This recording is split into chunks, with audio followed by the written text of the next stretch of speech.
everybody.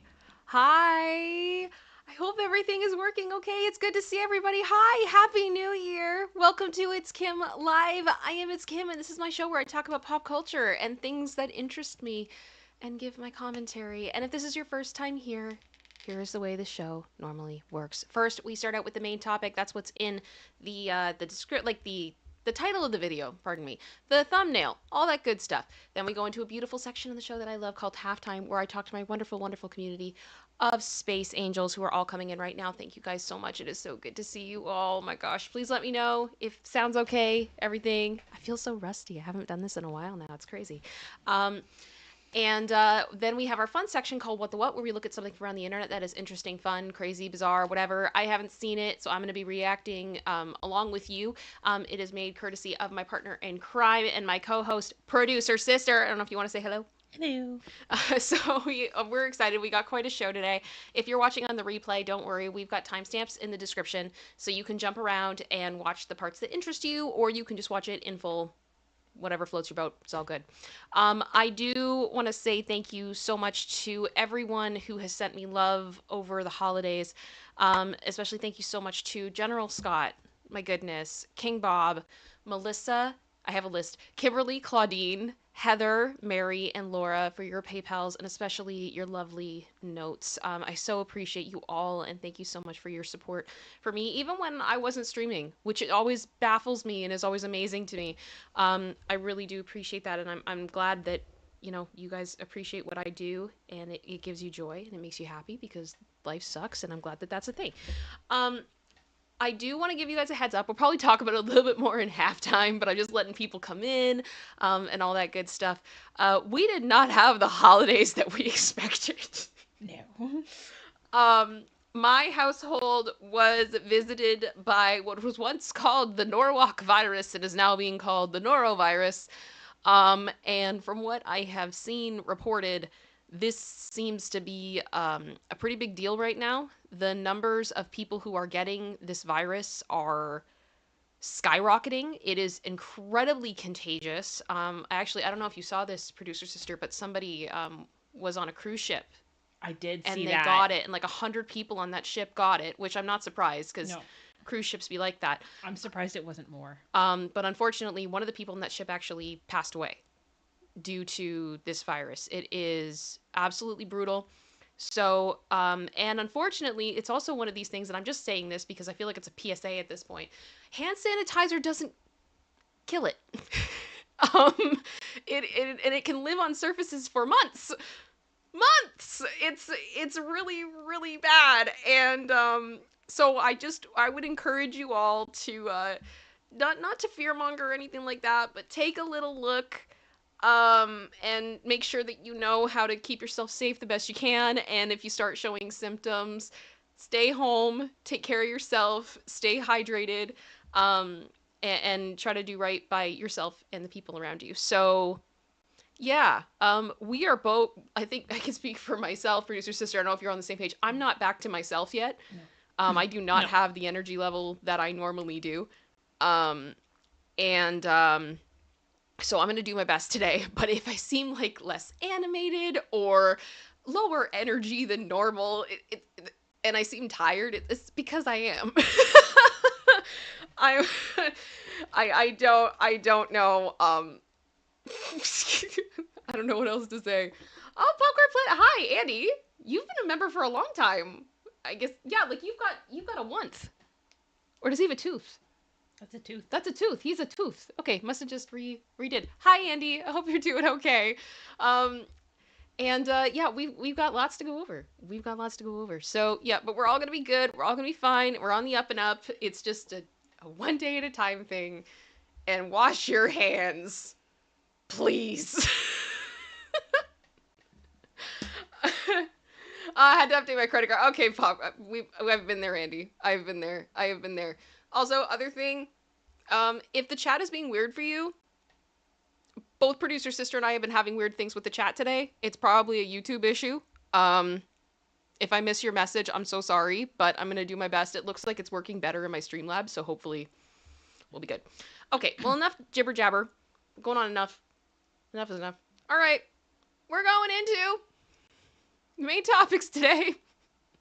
I will go through all of the gifts and everything in halftime. I want to make sure that I get through all of this because I got a lot of stuff in my brain. And so if you want to send in support, you're welcome to do so, and I will absolutely acknowledge it towards the end of the topic and do my best. But the 84K is strong in me today, so I got to simplify a little bit.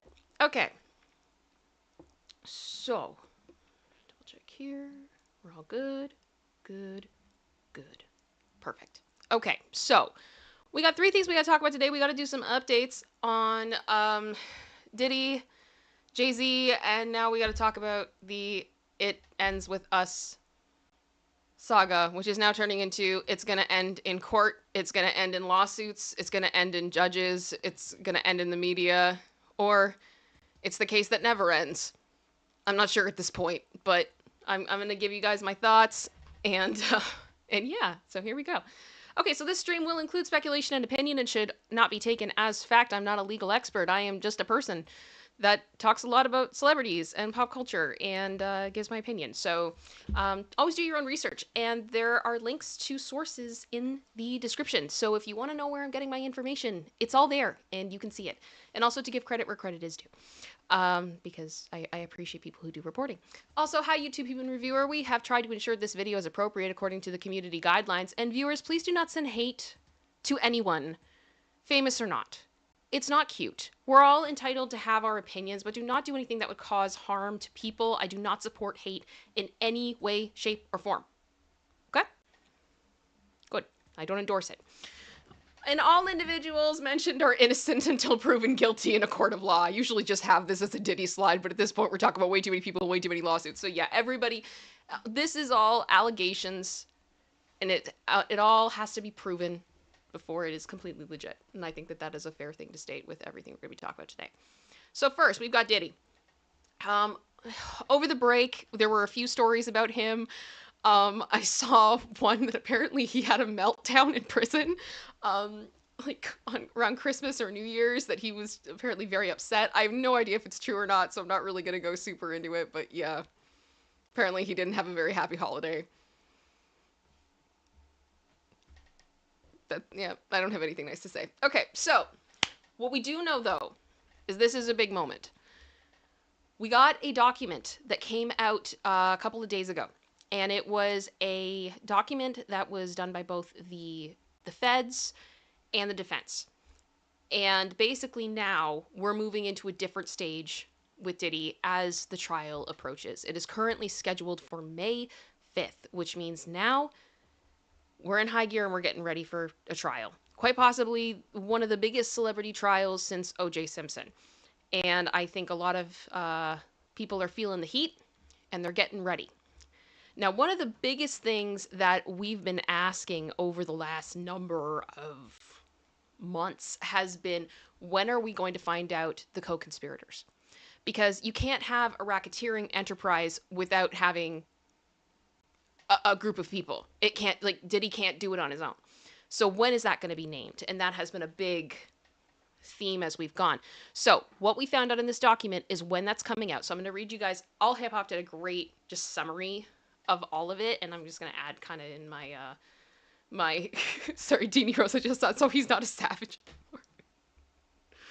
Oh gosh, I'm savage. Oh, this is why I can't look at the chat, because now I'm just laughing in my head. Okay, so federal prosecutors are preparing to name the alleged co-conspirators in a sweeping racketeering case involving Sean Diddy Combs related to the charges that link disgraced hip-hop mogul to an alleged criminal enterprise. All Hip Hop has confirmed, which I mean, to be honest, guys, like this is just from the legal document. Anyway, that the U.S. government plans to reveal the names of individuals who supposedly worked alongside Diddy in illicit activities by March 7th. Through a highly anticipated enterprise letter. The enterprise letter will lay out specifics of the alleged criminal acts, including dates, locations, and participants. So to everybody that's been like, what are the feds gonna name names? March 7th. March 7th. That's when it's happening. And I'm ready for it. I don't know about you, but I am. So Diddy has been indicted for crimes that range from racketeering, conspiracy to ST, and arson over the destruction of a car belonging to Kid Cudi. The arson incident allegedly occurred in early 2012 when a co-conspirator allegedly targeted Kid Cudi's vehicle by slashing its convertible top and hurling a Molotov cocktail inside, igniting a fire that law enforcement concluded was intentional. And prosecutors argue that this brazen act stemmed from Diddy's fury over Ventura's prior brief relationship with Kid Cudi. This to me, and I'm laughing. I'm sure this was terrifying. I'm not trying to like minimize how terrifying it must have been for his car to get blown up. Like, totally traumatizing, awful. But there is just something really funny to me about Diddy getting so jealous that this is how he handles his emotions. I think that this incident speaks volumes and was a huge part of why I believed Cassie right away. Because as soon as Kid Cudi, as it says in the article, in her civil suit, Ventura claimed that Diddy told her in February of 2012, "I'm going to blow up Kid Cudi's car," which the rapper confirmed via a statement released by his spokesperson that said, "This is all true." If you have a boyfriend who is capable of doing that, I'm gonna believe a lot of things that are said about them. That's all I'm saying. Producer sister, do you know what I mean? Oh yeah. It's just ridiculous. And I am glad that Kid Cudi may actually get justice for this. I don't think he ever thought he would. So yeah, that's good. This episode, however, is just one layer of the allegations against Diddy, who has been locked up without bond since September of 2024.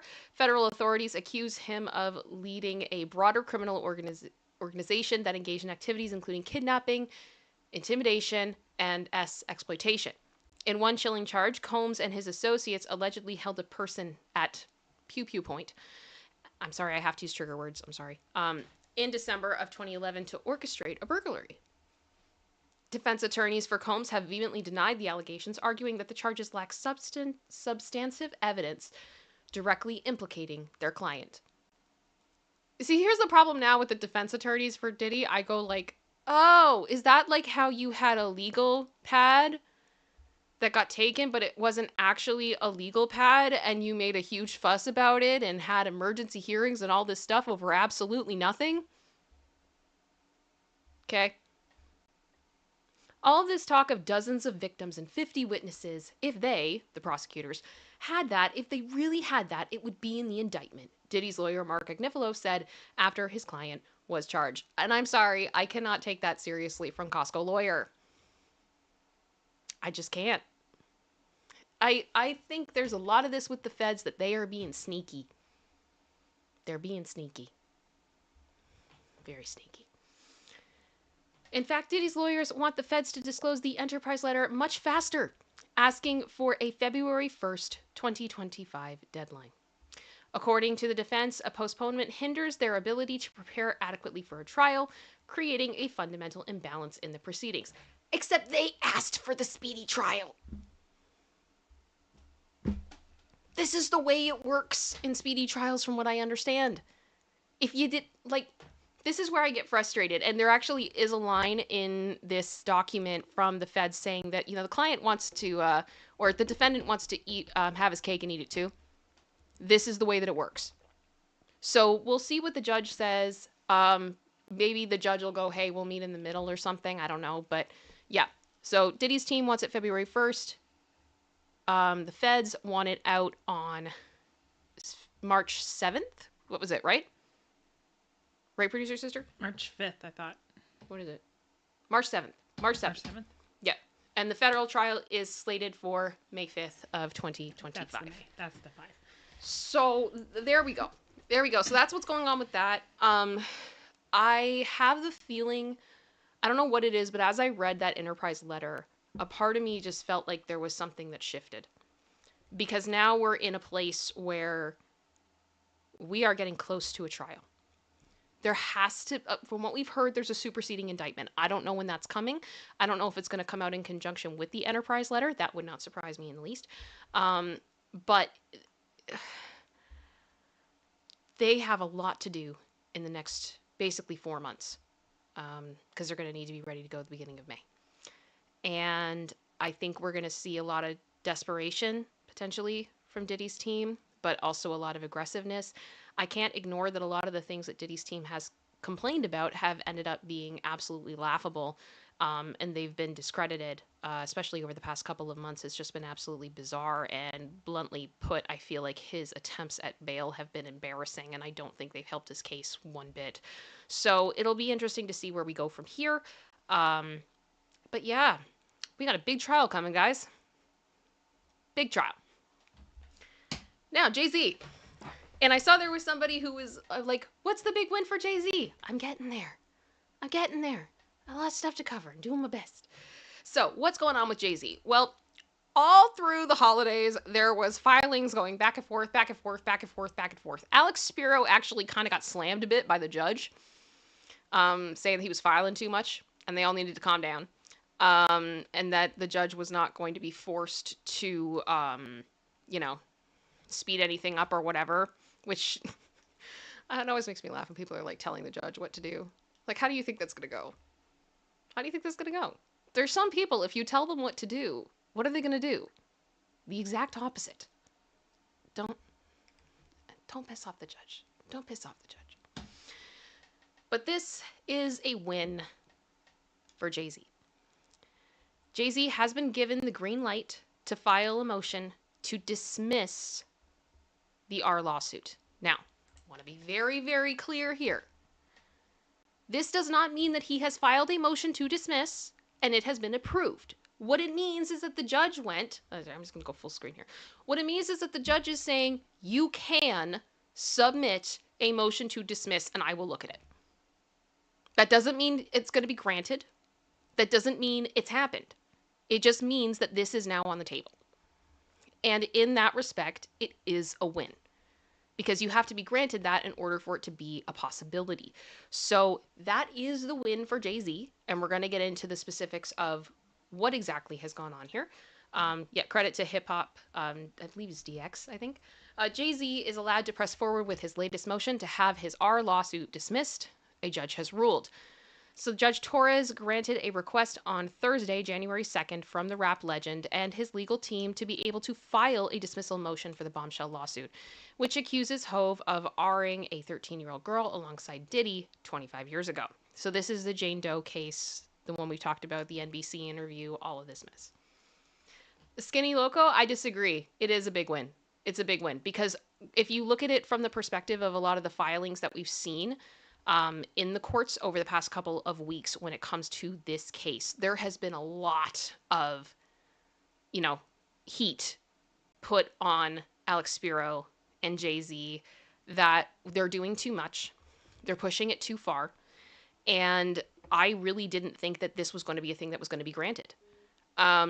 Just because of this prior issues that have gone on. As a judge, I don't know if I would have given this to them because of how ridiculous they've been at points. But they are here, and that means that the idea of this being dismissed is on the table. That's huge. Producer sister, do you have any comment about that? Any thought? Yeah, I think it's been back and forth of whether or not that was even going to be a possibility. And judging by how public they've been about that being almost a foregone conclusion and that they had already got it tossed, you could see if the judge just bearing down and saying, no, I'm not even going to give you that opportunity because you've been so forward. And after he did come out and condemn the team for all of their filings and all that, you could tell that he wasn't thrilled with them in the first place. So yeah. So it is a win for him after a string of not good. Yeah. Not good. So let's get into it a little bit more. So the request was opposed by the anonymous accuser's attorney, Tony Busby, and the woman has until the end of February to file a counter. So Jay-Z's lawyer, Alex Spiro, had already laid out his argument for why the suit should be dismissed in an earlier filing, citing legal loopholes regarding the time and location of the alleged R. And this is the thing now. Now we're arguing about technicalities. And stuff does get thrown out over technicalities. Don't count Alex Spiro out. He is a smart man. Very smart man. And there were a few times through the Alec Baldwin trial at the beginning that I was like, this guy's a joke. He's just trying to get anything that he can to get his guy off. And he found it spectacularly. So in it, Spyro, sorry? I was just going to say, and with that, watching the Alec Baldwin case, there were points where like, what is he doing? Yeah. Why is he doing that? But, oh, don't you know, there was a bigger plan. There was a reason. And he had his reasons for everything he did. So even the stuff that looks weird, I'm not up here condemning anything or discrediting it because I'm sure he's got a big plan. Yeah. So, Spyro insisted that the woman's claim does not fall under the look-back window of New York City's Victims of Gender-Motivated Violence Protection Act. And this has been a huge act through so many of these lawsuits that have been filed against Diddy. It is the thing that just keeps coming up over and over and over and over again. And I also will say that this is important because, for example, if this does get thrown out over this point, it does give me concern for the other cases that Busby has, because a lot of them cite this. So it is very important. So he's saying that it doesn't fall under the look-back window of the act as the alleged A occurred several months after the law was established. So the plaintiff asserts a violation of the gender-motivated violence law for conduct that purportedly occurred in September of 2000. But the GMV law was not enacted until December 19th of 2000, 3 months after the FAC claims the conduct occurred, and cannot apply retroactively to create a cause of action unavailable to plaintiff at the time in question, the filing reads. Spyro further argued that the lawsuit should be tossed because the statute only applies to incidents within city limits, whereas the woman claims that she was arted a property that Spyro says would have been located outside the territorial boundaries of New York City. I'm not going to lie, it's a good argument. I hate it. I hate it with everything in my body, but I can't ignore it. So here is what the legal document said. This is the outline of what is going to happen. So you see there, point 1, Carter's request to file a motion to dismiss plaintiff's amended complaint is granted. By February 6th, Carter shall file his motion. By February 28th, plaintiff shall file her opposition papers, and by March 14th, Carter shall file his reply, if any. So this is not going to end any time in the next couple of weeks. This is a process, and we don't know if it will be thrown out. So we will see. And I know Tony Busby the firm did submit a document arguing this, and it was stuff to the effect of basically just saying, these laws are here to help victims. They shouldn't be here to create loopholes to protect alleged perpetrators. And I completely agree. And I think it will be interesting to see Tony's response to this, because a lot is going to be riding on this. This could get messy. Producer sister, do you have any other thoughts before we move on to our next topic? No. Okay. Alrighty. Okay, everybody, so we got one more thing to talk about after Jay-Z. I'll keep watching everything and let you guys know when the big legal updates start. I'm assuming we'll probably have some more legal updates coming in this week. I cannot believe how active everything was over the holidays. I wanted to cry. At points because it just, when your phone's going off like Christmas Eve and you're just like, stop it. Can I live? Apparently not. Which brings me into Can I Live? The It Ends With Us drama. So much has happened since we last talked. So much. And I have opinions. And when I have opinions, I tend to write like a little mini script thing because I want to make sure that I'm saying what I want to say. Because it's hard sometimes for me to keep my thoughts straight, especially when something is as complicated as this is. So this is my opinion, my speculation, and I really want to hammer home here that I am not a legal expert. I've watched a lot of celebrity trials at this point. I've tried my best to educate myself as much as possible. but I don't know everything. And I know that everyone is at a different stage right now in what they know and what they don't know. So I'm going to do a little bit of um, a preface here just to bring everybody up to speed a teensy tiny bit. So on December 21st, I believe, Blake Lively filed a complaint against Justin and Baldoni. That was then finalized as a lawsuit. It is officially a lawsuit. And Blake's lawsuit is against more than just Justin Baldoni. It's against multiple parties associated with Justin. I am going to be trying to keep this simple. So what I'm going to say is that it is Blake versus Justin. Fully acknowledging that that is oversimplified. This then followed with a lawsuit from Stephanie Jones, who is a publicist, also against Justin Baldoni and other related parties. Stephanie has alleged that Baldoni's publicist essentially tried to completely ruin her reputation. And then Justin Baldoni sued the New York Times. So what has gone on here, basically? Blake has alleged that Justin Baldoni had an ongoing pattern of, I'm going to say, adult harassment. And then out of retaliation of her bringing this to Sony's attention and the HR dispute, essentially, there was a retaliatory smear campaign that was launched against her by Baldoni and his publicists. So that's why the publicists are involved. And then you had Stephanie Jones coming in and saying, yeah, and Justin and these other publicists that work with him are, they're going to try to destroy me. They tried to destroy me too, so they're awful. And then Justin Baldoni filed a lawsuit against the New York Times because they had made an article based on the complaint that Blake originally filed.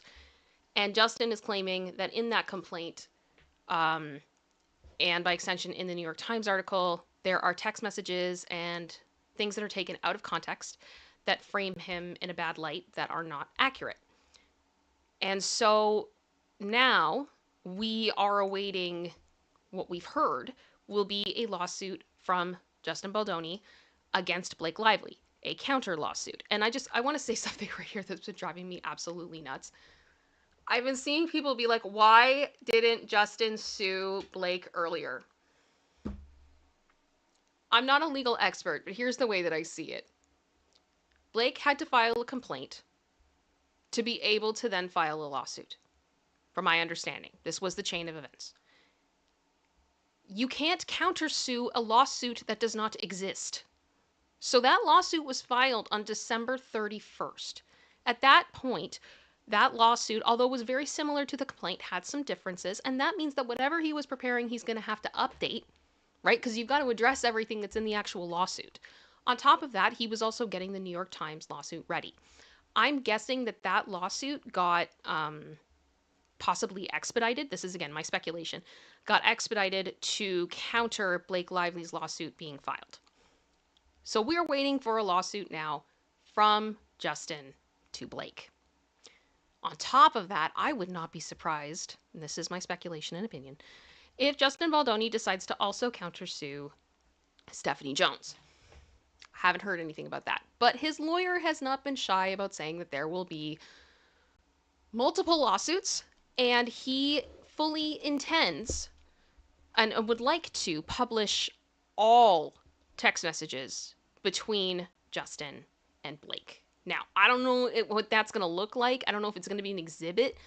I would assume that type of a thing is going to have to go through a few different channels because they're going to have to make sure that anything confidential is removed, like things like phone numbers, potentially names of other people that are not involved in this, any of that type of stuff. I can only imagine what is in those texts. We're talking like, I've heard like 1,000 pages or something like that of text. I don't know what that's going to end up looking like. And that's the thing. There's a lot of guessing right now of what that is going to look like. So my gut feeling, and again, this is my gut, we're probably in the near future going to be seeing at least 5 lawsuits. At least.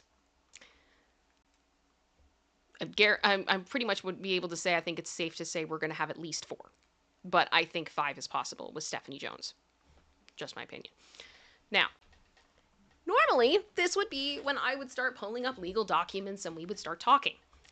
The problem is Blake's lawsuit against Justin is, I believe, it's over 80 pages. Justin's lawsuit is also over 80 pages. Stephanie's lawsuit is also not short. And to break down these lawsuits is going to take a lot of time. And I honestly think that it is one that needs to be done with legal analysis. I have watched Peter Tragos at The Lawyer You Know break down both Blake's and Justin's lawsuits. BJ at That Surprise Witness did a great recap as well. She really went into a lot of the people who are involved in like the publicist side of things and the companies and everything else, just brilliantly the way that she does.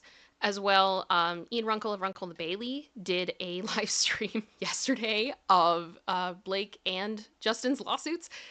And here's the thing. The 2 videos, the 2 live streams that The Lawyer You Know did for these 2 lawsuits are 4 hours long. Ian Runkle's stream is 8, and BJ's stream was 2.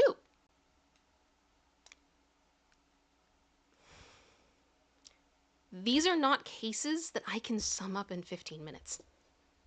I just can't. Because they require a lot of context, a lot of nuance, which sadly is something that I'm seeing a lot of people ignore on social media.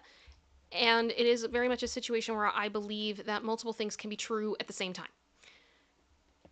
And I'm also in a place where I'm very frustrated because as you read through these complaints, it becomes very, very clear that a major theme in these cases is media manipulation. And everywhere you look at it, there are powerful publicists and lawyers that work with journalists. There have been multiple media outlets implicated. There's been multiple social media companies and websites implicated in this manipulation. And both sides are saying that there's manipulation from each other. So I'm guessing there's been some. Okay? Okay. And I'm seeing a huge amount of pressure right now for people to pick a team. So I want to be very clear about this right now. This is not Twilight. I am not going to sit here and be pressured into picking Team Edward or Team Jacob based on political beliefs or anything like that, when quite bluntly, what we have right now are lawsuits full of allegations. I understand that there has been some things that have shown that are allegedly proof. However, as reading through these lawsuits, we have reason to believe that some of these proofs could have been manipulated. These cases have the capacity to show how dark Hollywood can be. It is intense, and how far it reaches is crazy. And for that reason, I think it is critically important that we get our information right now from legal experts that are focusing on the complaint in full, because all of that is important. And I can tell you from where I stand right now, I was looking at these cases all through my Christmas and New Year's. And my gut is telling me that on both sides, people are lying and people are telling the truth. There's also, I think, the level of perspectives of somebody may feel some way about something and some people may feel something about another. At the same time, I also will say,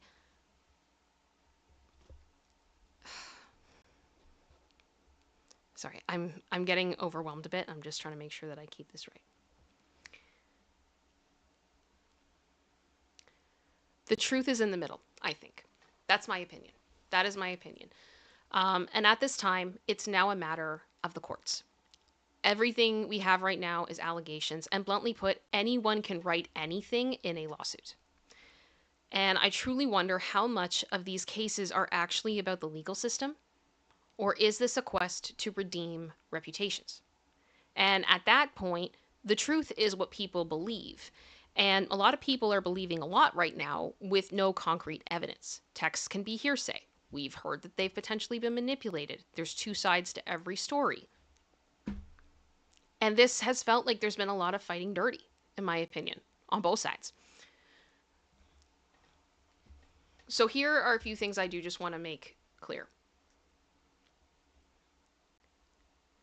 If indeed Justin Baldoni was inappropriate towards Blake Lively on set, regardless of the way that she conducted herself through the marketing campaign of It Ends With Us, which I have some issues with, regardless of the way that she has conducted herself in previous interviews or things like that that she caught heat for, all of that aside, that does not mean she deserves to be harassed. And we need to be working in every industry to have safer work environments for people. And that is one issue in my mind. The PR issues, I think, are a different thing. Because the question then becomes, how much of this is actually illegal? What did these PR firms do that was illegal?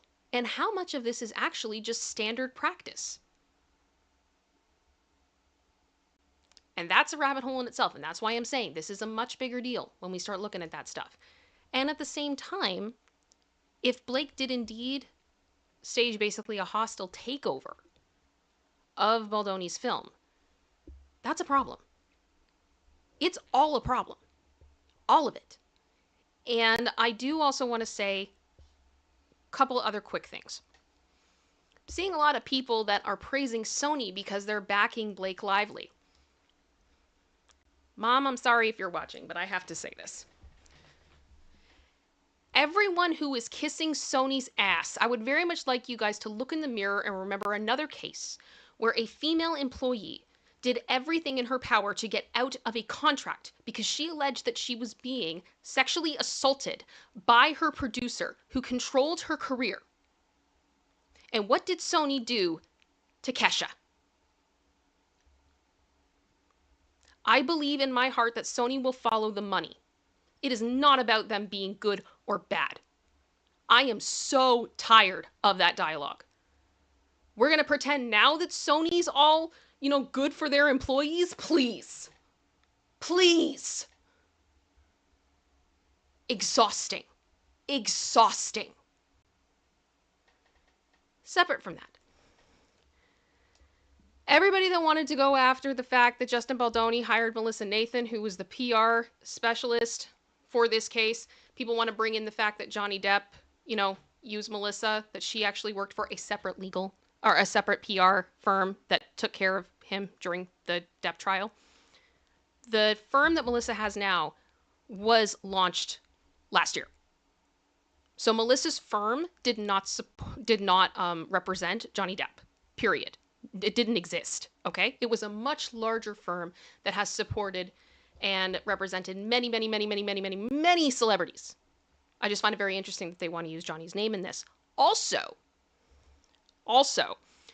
if Melissa Nathan's job as his PR person was to stop negative stories being printed about him, as what is being alleged, and having negative stories published about his opponent, as what is being alleged in the Blake Lively lawsuit, I would encourage you all to go on Google News and look up the dates. I would say April 9th to June 3rd of 2022, because I did. Overwhelmingly, the press was negative to Johnny. I remember this vividly. If Melissa Nathan's job was to protect Johnny from the media, she did a crap job. I'm sorry. I think this is exhausting. Absolutely exhausting. And if we want to talk about publicists, okay, let's talk about Leslie Sloan, who is Blake Lively's publicist. Blake Lively's publicist was backed and funded by Harvey Weinstein. It was also backed and funded by a guy who owned a sports team or something, and he got into a dispute because he allegedly not allegedly, the courts ruled in her favor. There was an employee that worked at his company that lost her job because she reported a harassment issue, and she claims that she was fired because of it. And the jury, I believe, did find. I have links of this all in the source document. Did find him liable, and he had to pay, like personally, a portion of the payout to the ex-employee. So that's who funded Leslie. But I'm not seeing that getting promoted everywhere. On top of that, Stephanie Jones, the publicist, has a whole website about her with people anonymously telling their story of working with her because they're terrified of putting their name on the record because of how powerful she is. People are terrified of this woman. There's literally an article in my sources from Business Insider called "Who's Afraid of Stephanie Jones?" And it seems basically by reading it, it's everybody. Then, if we take a look at Baldoni, Baldoni's lawyer, according to court documents that were obtained by Rolling Stone, say that he had to pay $40,000 to a young woman who accused him of essaying her when she was 17. And if you give people enough time, other skeletons are going to come out of the closet. I did not dig deep to find this stuff, guys. It was all stuff that I was seeing floating around social media, people bringing to the forefront of this is why this team is bad, and this is why this team is bad, and this is why my person is the innocent one and the other person is horrible. By the nature of this game and the battle that this is already, I can't imagine the ugliness that is going to come out over the next couple of months. And it's okay. You all right? Yeah. And the thing is, the truth needs to come out. And I bet it will come out in discovery, in depositions. I would assume most people on this set are going to have to be deposed. It's going to be stuff. There's going to be a lot of stuff. And until then, it's he said, she said, and I don't play that game. I'm looking at facts. For example, Diddy is currently in jail for a federal indictment. Evidence of him beating his girlfriend was made public and released, as well as many witnesses coming forward with first and last names showing photos and other evidence. His homes were raided, and the substance there is far more than a lawsuit. My speculation is I get the feeling that all of these people have been wronged, and they're all mad. Blake's image is forever tarnished, as is Justin's, and people will be afraid to work with them, no matter what the outcome of this case is.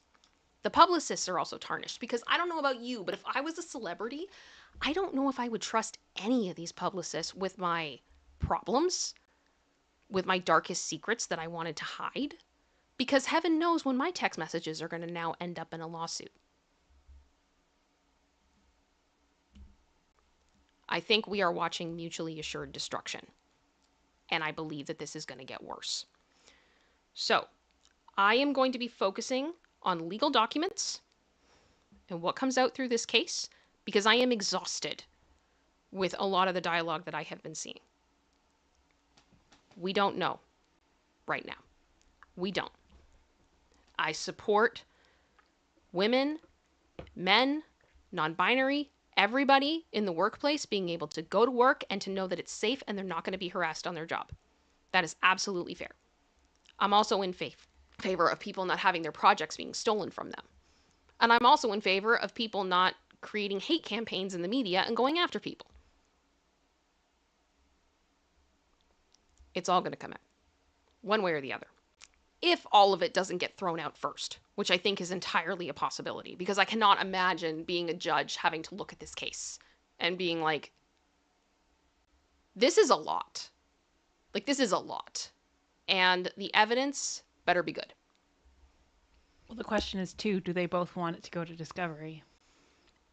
I think they do. What else are they going to find, though? What skeletons are there that haven't come out yet? That's why I'm holding my breath. Because this is a mess. This is a big mess.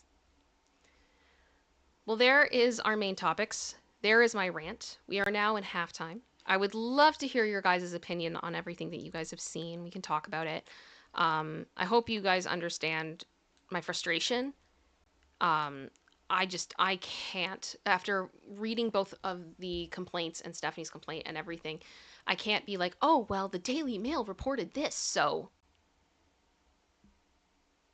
Yeah. And which publicist put that there?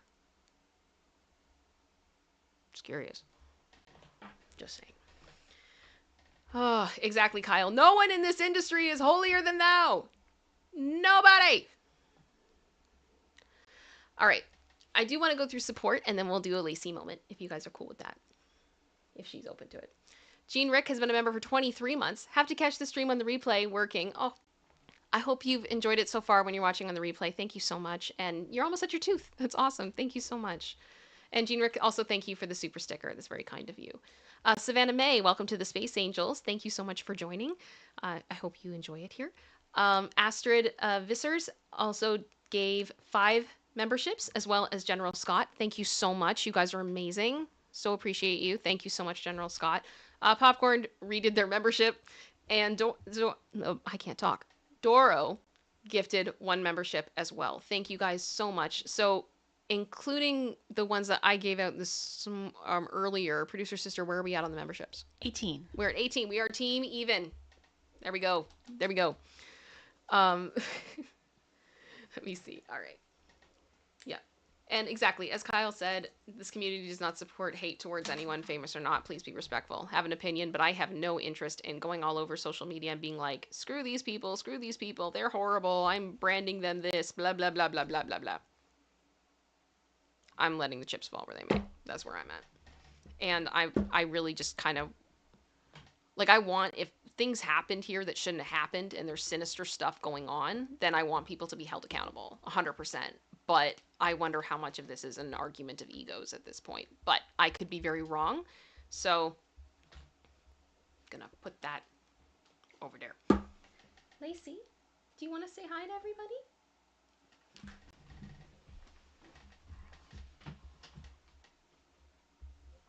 Here's Lacey.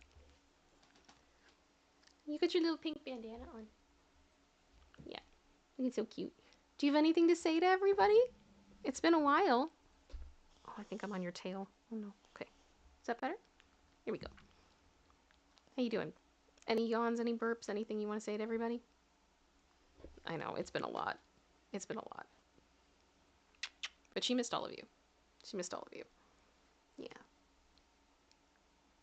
I'd like to ask you if you had a good Christmas, but it didn't go the way it normally goes. It didn't go the way it normally goes. It's all good. It's all good. Oh. Okay, so I'm genuinely interested about how you guys feel about this It Ends With Us drama. If you think my take is garbage, let me know. Just interested to hear kind of where we're all at, because everything that I'm seeing is a complete mess. And it's also stuff too, like I saw a post of somebody saying that, you know, that Justin's,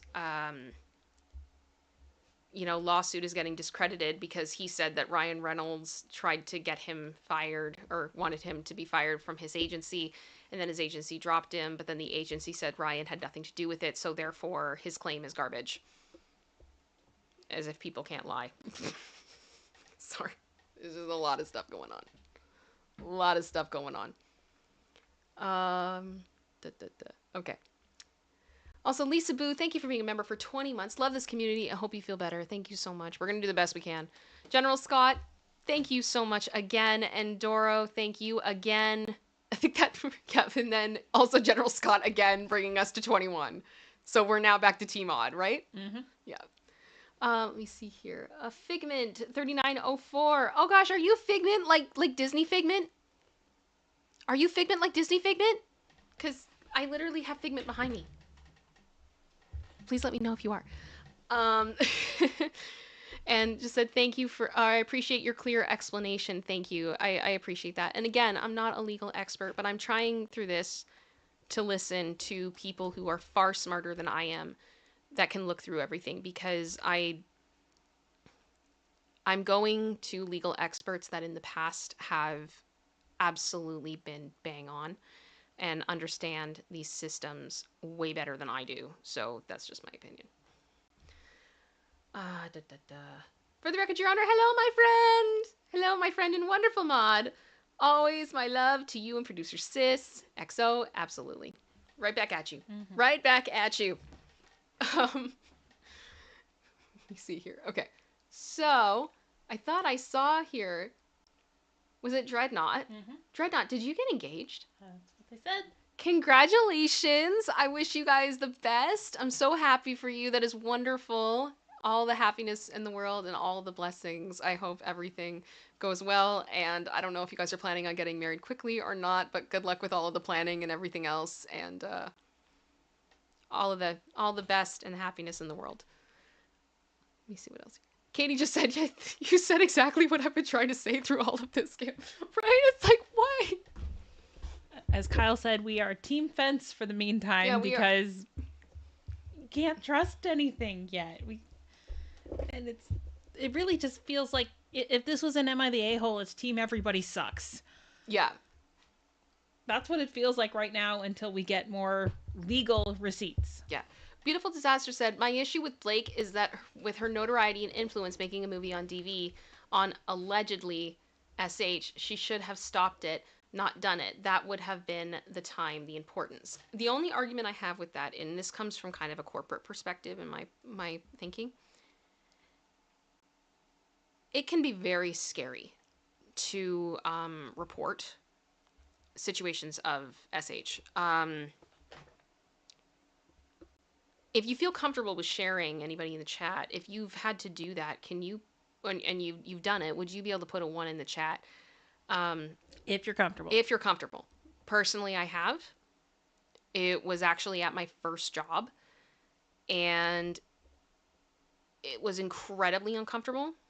And I also believe at one point I was victim to retaliatory action from higher ups in my company because I called out stuff that should not have been happening. And they acknowledged it shouldn't have been happening, and they corrected it with everyone else except me to make an example out of me, in my opinion. And that has always stuck with me. This stuff does happen, which is why I can't sit here and say that everything Blake says is crazy, because it's not. And people also think sometimes that what they're doing isn't harassment because it's been normal for so long. I think there is a difference between a misunderstanding, and malice. I think sometimes people just need to be informed that it's like, hey, that might have been cool 20 years ago, but it's not now. Please don't do that because it makes people very uncomfortable. And things can be dealt with in a respectable manner, in a kind manner, and things can move on and be done. But what it sounds like from Blake's perspective is that there was this, it just went on and on and on and on and on, and she was very uncomfortable. And when it came time to go back to work, she said, I'm not doing it unless these things are dealt with. And from her wording, it sounds like it also extended to other members of the cast and the crew. I don't know what the proof of that is. For all we know, and this is why I say, like, it very well could be possible that she may walk into that courtroom and have copies of HR complaints from other people. I don't know. Right? And so but at the same time, is it also, are things being taken out of context? Are people being far too sensitive? I don't know. I wasn't there. I don't know. Yeah. Catgirl226, to me, it seems Justin has issues with boundaries and Blake has issues with power. Quite possibly. Quite possibly. Is her power seeking a defense mechanism? Is Justin trying to be overly empathetic and welcoming to people and violating boundaries in the process? I don't know. It amazed me when I worked in corporate, the things that some people were comfortable with and some people were not. I think that's part of it too. Like, depending, some things of course are over the line. Yeah. But depending on who you're dealing with in the relationship between people, one person's version of violating a boundary may not be the same for someone else. Yeah. So it may have been that something he did was a violation of a boundary to Blake, but maybe on a previous set he's been on and with a co-star, it wasn't. We don't know. Mm-hmm. Until you get more details, you don't know. And then the other question is, if it was a violation of a boundary for Blake and she asked him to stop and he repeated the behavior, then we got a problem. We got a problem either way. Like, there's so much more that we don't have all the details on to know. Yeah, and the other thing I will say that really bothers me is there were some text messages, and again, I don't know if they were taken out of context. I don't know what the full context is, but he was basically alluding that he's like, sometimes I don't know if things are inappropriate because I have ADHD. Mm-hmm.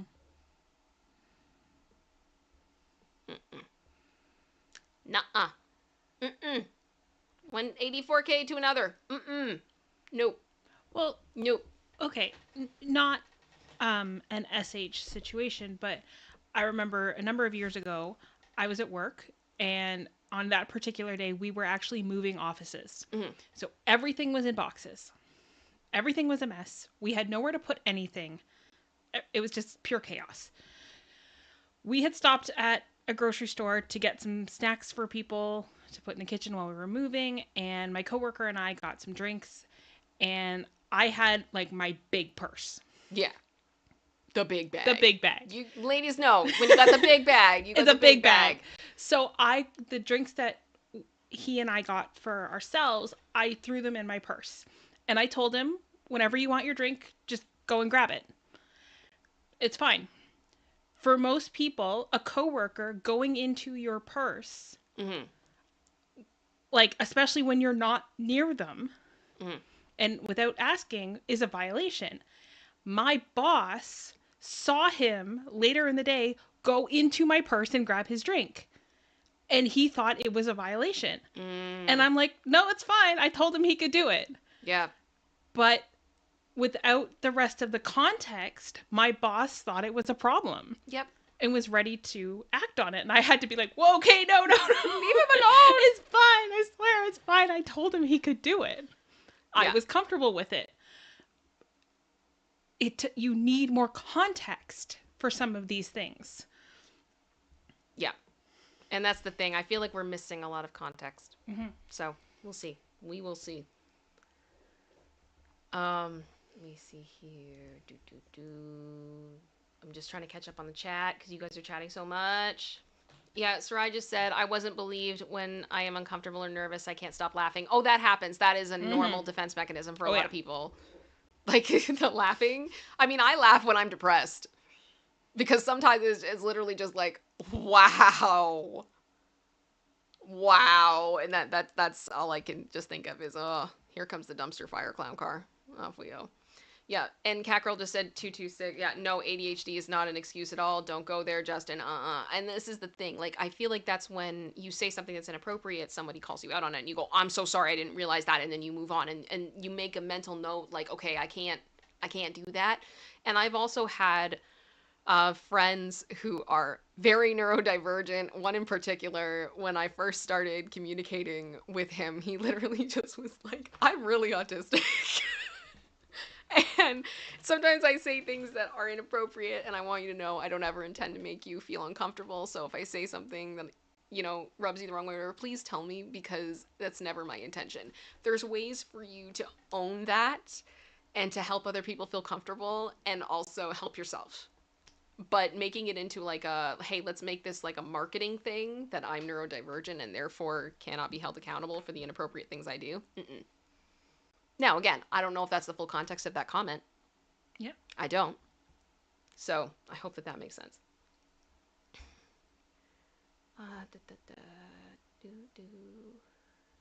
Catching up.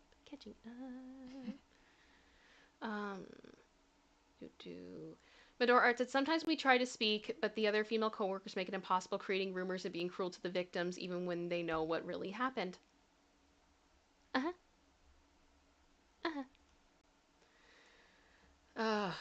Yeah. Yeah, Kyle just said, okay, my son is ADHD, and that argument might work for him, but that's only because he's 6 and has executive functioning of a 4-year-old.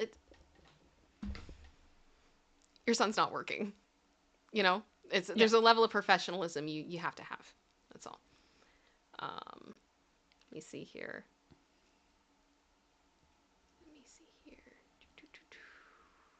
Okay, I think I am finally caught up.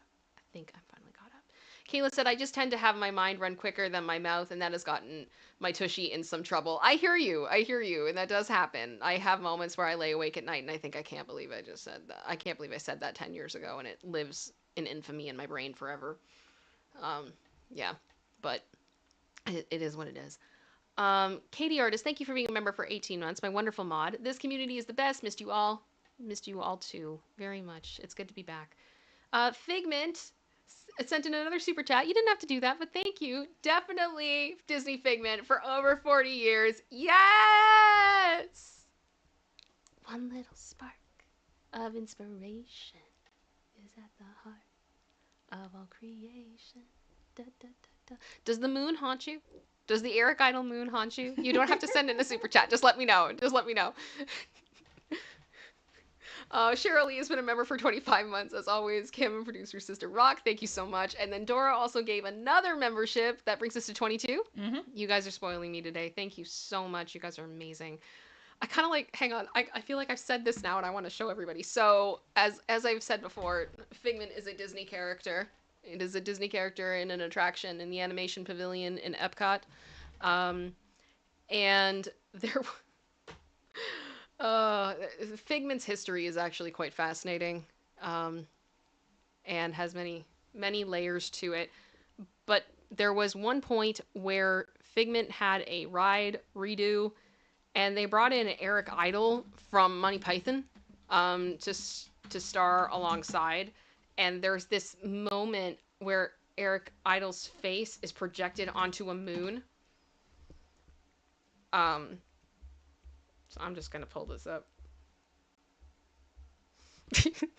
Perfect caption on this as well. Hang on.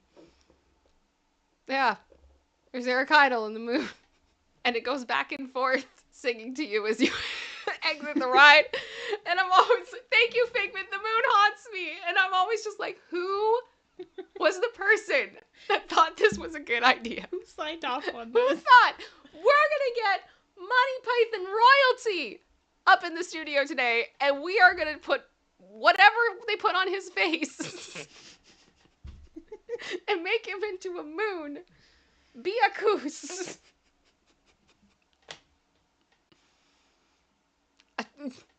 I don't know. Majora Art, thank you. This is what I mean. This is like the in deep Disney lore jokes that sometimes we're just like, what even? Like, how did this happen? It did. It was real. It was unfortunate. Oh my goodness. I'm so mad at myself. I went into my email to grab the What the What, and I didn't download it. I took the links and I put it in the source document because I was trying to be responsible. But I did not download it, so I'm going to grab that now. While you're doing that, Dreadnought messaged back and said my lady is beaming from the shout out. Thank you. Oh, and you're welcome. Congratulations. And General Scott also gifted another membership. Oh my gosh. So we are up to 23. Are we going to have membership war? We don't have to, guys. You guys are amazing. You've spoiled me so much.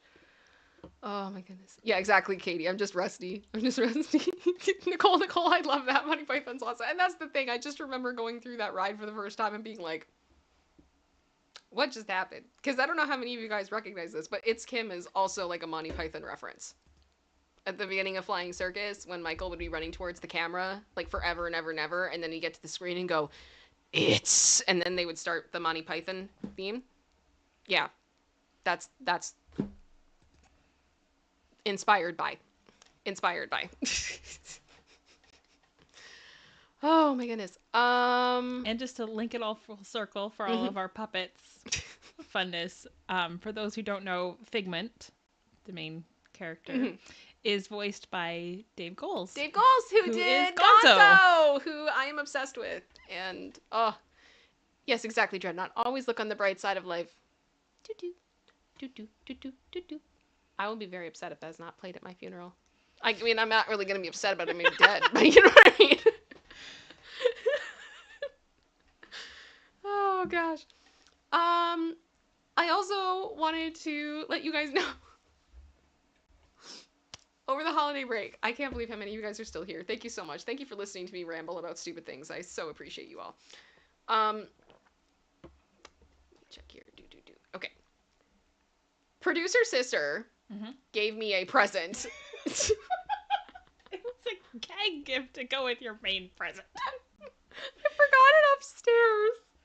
Oh my goodness. Okay, I'll have to pull up what it is. Do you want me to go grab it? No, because I think they'll actually be able to see it better if I put it up on screen. Okay. I have a love, and I do mean this, a love for Fergie. Simply because I do think she actually is a good singer. I do think she's an excellent performer. I think she's written some great songs, and she's a lot of fun. But she's also done some crazy stuff that always shocks me. For example, when she did cartwheels singing Barracuda at 8 o'clock in the morning on Good Morning America. What was the reason? I don't believe there was a reason. But my favorite thing that she has ever done was that national anthem at the basketball game. I believe it was the All-Star game. Yeah, where she did her own rendition of the Star-Spangled Banner that does not even resemble the actual anthem. And put a one in the chat if you guys have seen that, because unfortunately I don't think I can actually show you guys it without getting copyright struck. I'll have to see what I can do. Maybe this is a members only thing. But there is literally now a picture book of this moment, and I can't even handle it. It is so, the whole book is like one of my favorite things ever. And it goes through her lyrics of it. It's amazing. And the thing is, I basically know her version off by heart. It is its own version of the song. True story. It's beautiful. I've heard her rendition multiple times. The runs are insane. But yes, much love to Rob Anderson for this book. I was crying. I was crying. Catgirl, it's wrong. A book. It was beautiful. It was so beautiful. Amazing. Oh, yeah. So I think I should show you guys that at one point. It's amazing. You can do a dramatic reading in a members only. I can't play the audio, but I'll do it for you. Early line. Oh gosh. To have the mic on the other side of the room. All right. So I'm just laughing at you guys. They're amazing. Okay. My screen got all weird. There we go. We are fixed. Okay. So are we ready for What the What? Are we ready? Mm-hmm. I'm ready. There we go. So again, I have not seen this. This is my first time reading through this along with you all. Was it Catgirl just said she can't actually like sing, but sometimes, but you have to stay in your lane. There was only one Whitney Houston, rest in peace. Oh, 100%. But I think it's, do yourself a favor. If you have not seen it today, just look up Fergie National Anthem. There's a reason that every time somebody does a national anthem and it's not stellar, people are like, is it worse than Fergie? But the thing is, I don't even look at it as being bad. I just look at it as being iconic. It was bad. It wasn't great. It was bad. But I think there's something to be said for the fact that how many years ago did that happen? We're still talking about it. Because it was that bad. And there's literally a picture book for it. That takes talent. It will be remembered for years to come. Not everybody can do that. But Fergie can. And she can do cartwheels at 8 in the morning on Good Morning America. One. Oh, wow. All right. Am I the a-hole for telling my sister she is not allowed to bring her homemade food to Thanksgiving because her cooking is ruining the meal? Mmm. Mmm. Mmm. I don't know. I'm going to wait. I'm going to hear the whole story. I'm going to hear the whole story.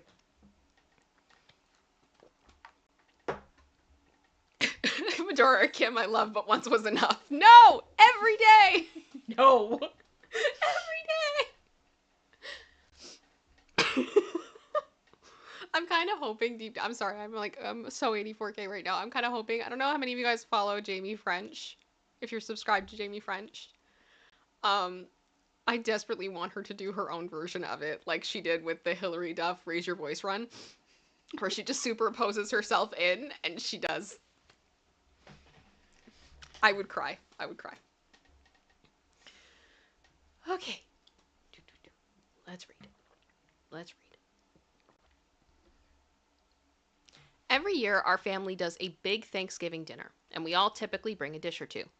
Good way to do it. My sister, who is a lovely person in every other way, insists on cooking something homemade every time. The issue? She's not a great cook. And I don't mean not great, I mean she's somehow managed to turn classic dishes into borderline inedible creations. Okay. For context, last Thanksgiving, she showed up with her special recipe stuffing. Oh gosh, is this like Rachel? Is this like Rachel from Friends and the... One could only wish. And the trifle? I wish. That tastes like feet? I would rather eat the trifle. What? I would rather eat the trifle. Oh no. Oh no. Okay. That was over-seasoned with random spices like cinnamon and cardamom. Mm-hmm.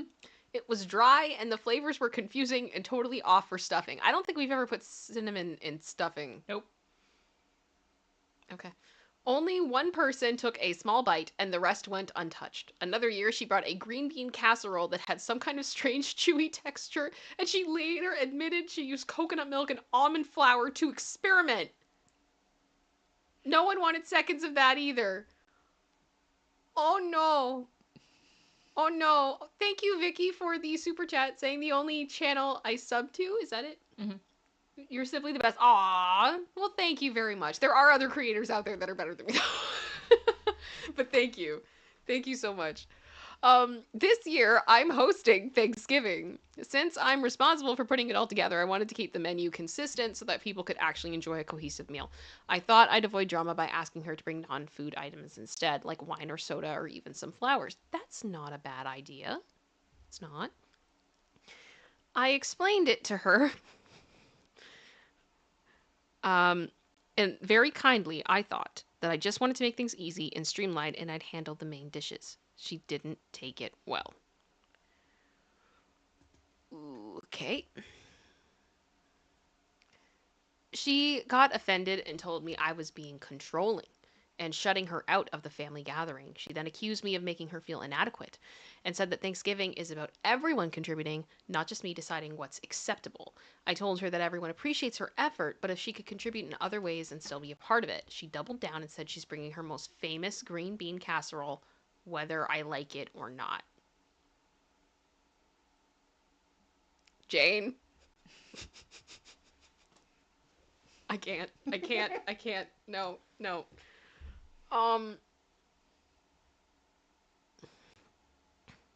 Here's the thing.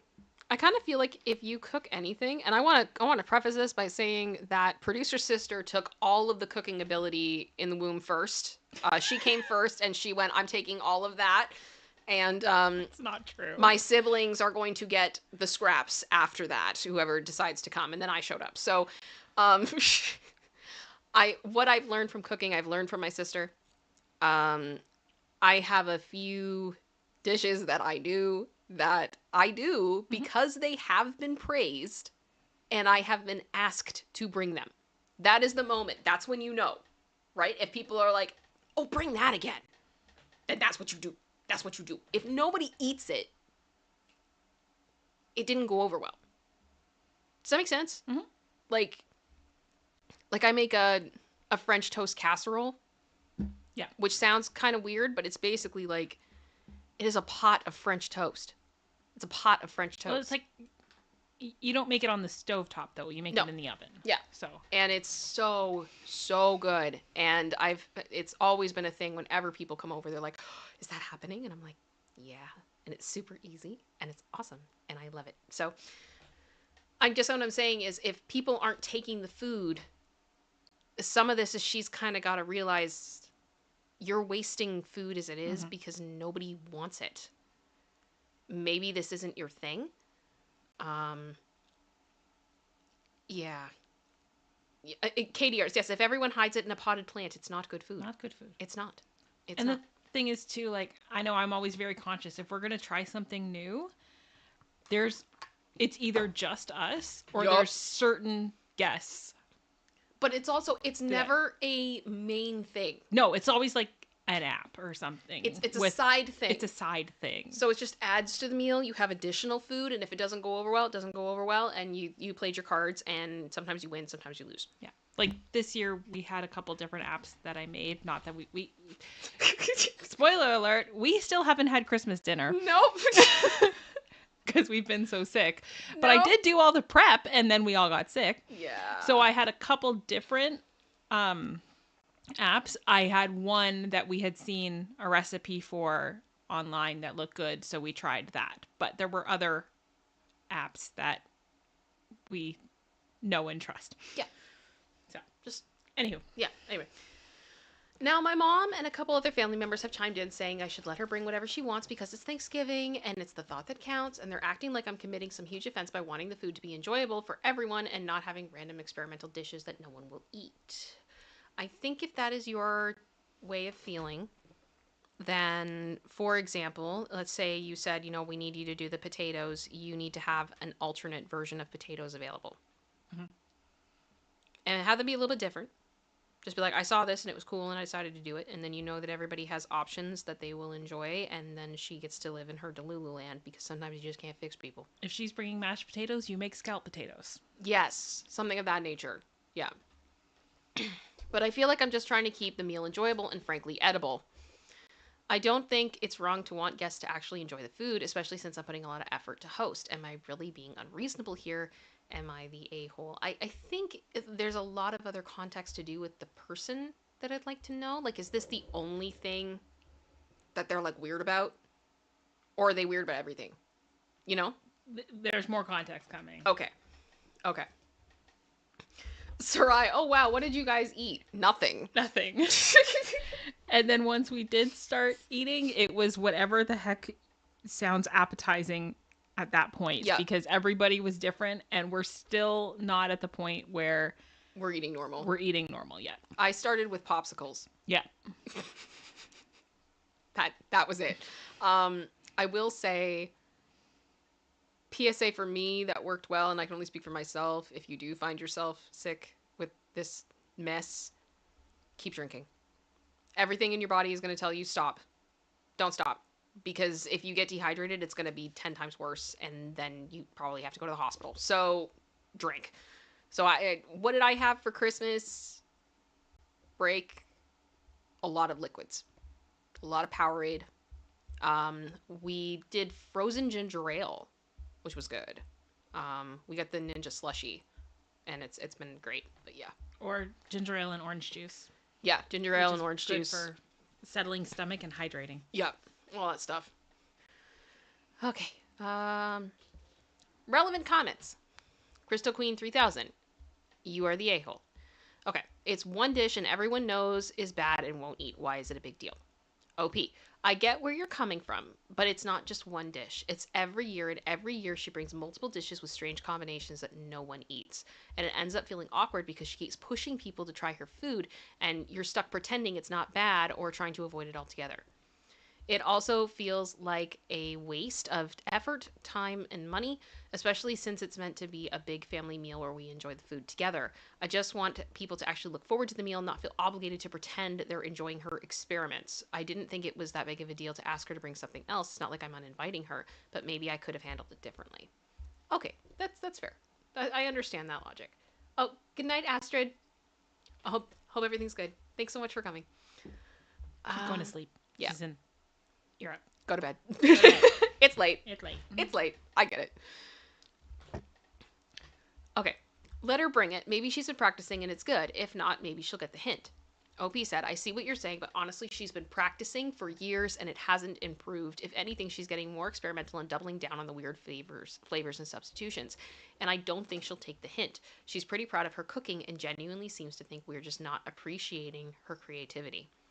If I thought it would lead to her realizing it's not working, I'd let it go, but instead she just gets upset if people don't eat it, and it becomes this whole thing. I'm just trying to keep things simple and enjoyable for everyone without the awkwardness. Maybe there's a middle ground I'm missing. It's definitely an awkward situation. Mm-hmm. A soft... You're the a-hole. I love that. It's softly. There.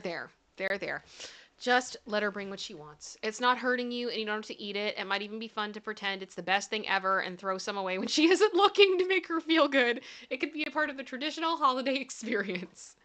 OP said, I get that, and maybe I am overthinking it. It just feels like a small battle I'd rather not have every year, especially when I'm hosting and trying to make sure everyone's genuinely enjoying the meal. I mean, I can definitely go with the smile and nod approach for the sake of my family, but it does feel a little exhausting to pretend every time. I guess I don't want to encourage her thinking that everyone actually loves it, especially when it's clearly not working. But you're right, it's just food. Maybe I should focus more on making her feel included in the menu, being perfect. I'll try to keep this in mind and relax about it. I mean, it sounds like this person is reasonable. Mm-hmm. Like, you know what I mean? Like, it doesn't seem like they're totally out of line here. I'm curious about where everybody's sitting on this. I'm going to do a poll. Yeah, do a poll now, and then we do another poll at the end. Okay, so is OP, the original poster, the a-hole? Yes or no? I'm curious.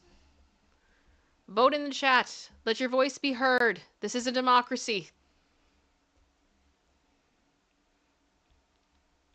I also did just want to say quickly while I said democracy, I've gotten a lot of comments today talking about Justin Trudeau walking away from the Liberal Party in Canada. And I've been seeing some people being like, Canada's fallen and everything's a mess. The way that our system works, we're not a mess. Trudeau, as it stands, has a minority government, so all the other parties have a say in what the heck is going on. This was inevitable, in my opinion, and it just looks like the Liberals are going to get a new person in charge, and that's the person who will run for Prime Minister from an already scheduled election in October, I believe. That's it. I think sometimes it's difficult because it's like I think some people think that the Prime Minister has like unlimited power in Canada, and they don't. They don't. They do not. And they have even less when it's a minority government. Oh my gosh, like it's a joke. It's a joke. So that's what's up. That's what's up. I'm not surprised. And he's been in for a long time. It's time. Yeah. That's just my opinion.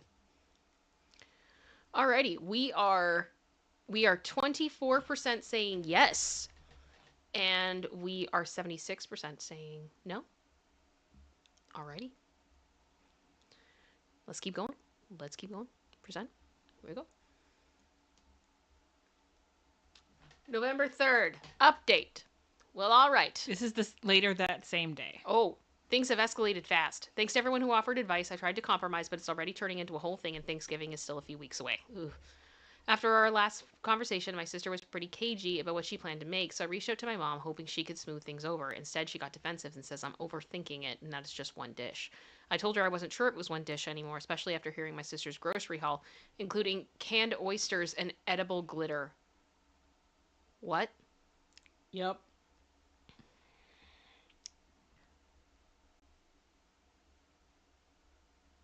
Okay. Then my mom let slip that my sister has been hard at work on some creative menu she's planning as her Thanksgiving surprise. Apparently, she's been telling the family group chat, which is something I wasn't included in, by the way, that I'm being controlling, and she wants to expand everyone's palate with something totally or truly unique. Does anyone want that, though? No. You know what I mean? Mm-hmm. Like, I just want my pumpkin pie. To top it off, my cousin sent me a screenshot from the group chat where my sister said she's bringing not one but 3 dishes to Thanksgiving now. She's calling them her Thanksgiving Trio Experience, complete with their own place setting and little menu cards she's designing. I'm officially panicking because I have no idea what she's planning to serve, and from what I've heard, it's not remotely traditional. At this point, half the family thinks I'm overreacting, while the other half is texting me with things like, is she really bringing glittered sweet potatoes? I feel stuck. If I try to control it anymore, I'm the bad guy, and if I don't, Thanksgiving may turn into a tasting event for my sister's avant-garde cooking. So yeah, Thanksgiving is weeks away, and it's already become a family spectacle. I don't know whether to brace myself or preemptively order pizza. You know what? I feel like at this point, I'd just be like, let her fall on her face. Mm-hmm. Because she's going to put all this time and energy into it, and no one's going to eat it. And then you're going to end up looking like the right one in the end. And you can just say, look, I wasn't trying to be mean. I just saw this as writing on the wall, and I was just trying to make sure that we had enough food for everybody. But the fun thing is going to be if she takes up all this food and you guys don't have enough food, then it's going to be, all right, everybody's going to put money in a pot and buy pizza. Mm-hmm. And then everybody's going to have to pay for it. And then you're going to be like, I tried, right? Something like that. Oh, my goodness. Avant-garde cooking, right? Tried not. Art. Is it fashion? Is it avant-garde? Is it fashion? It's fashion. Not this. Meets. It's fashion. It's, excuse me. Yeah, like, ridiculous. Ridiculous. Producer sister, could you grab me a Coca-Cola or a ginger ale or something? Yeah. Oh my goodness. Okay, I'm going to check on the poll here and stop it now because we're getting more information. Oh, fun of this. Fun of this. Thank you much, Lee. Thank you.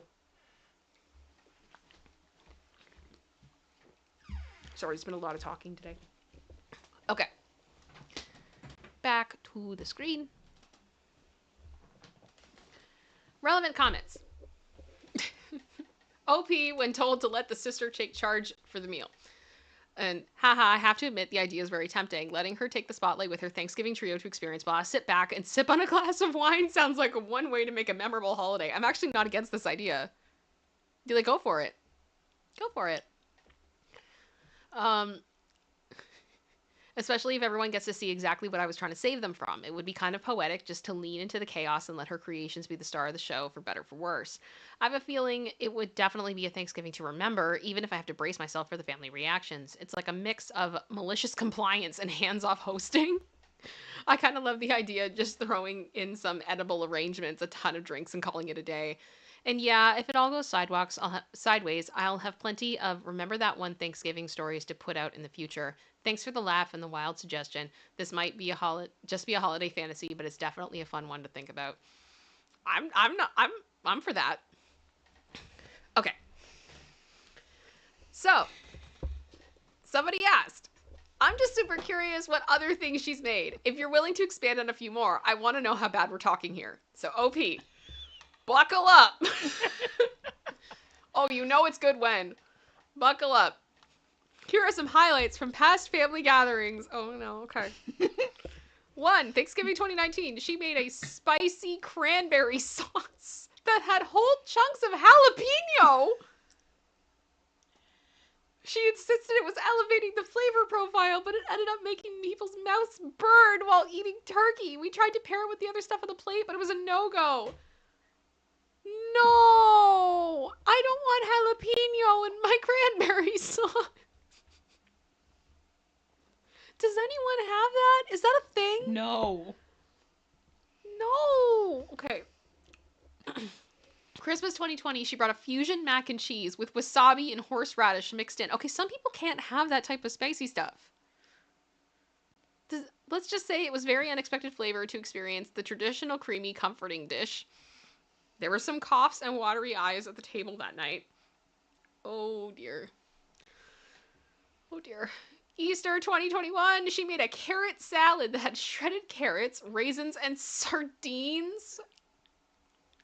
Is she just trolling at this point? I don't know. She claimed it was based on some Mediterranean recipe, but I'm pretty sure no Mediterranean grandma would approve. I agree. Megan P. Yeah, can oysters sound like food poisoning in a can? I don't like seafood in general, but I'm incredibly selective about that when I'm out because I've heard way too many stories. Way too many stories, and I don't want to be sick. Oh, okay. Last Thanksgiving, it was the infamous cinnamon cardamom stuffing. She wanted it to be warm and aromatic, but it ended up tasting like a holiday candle.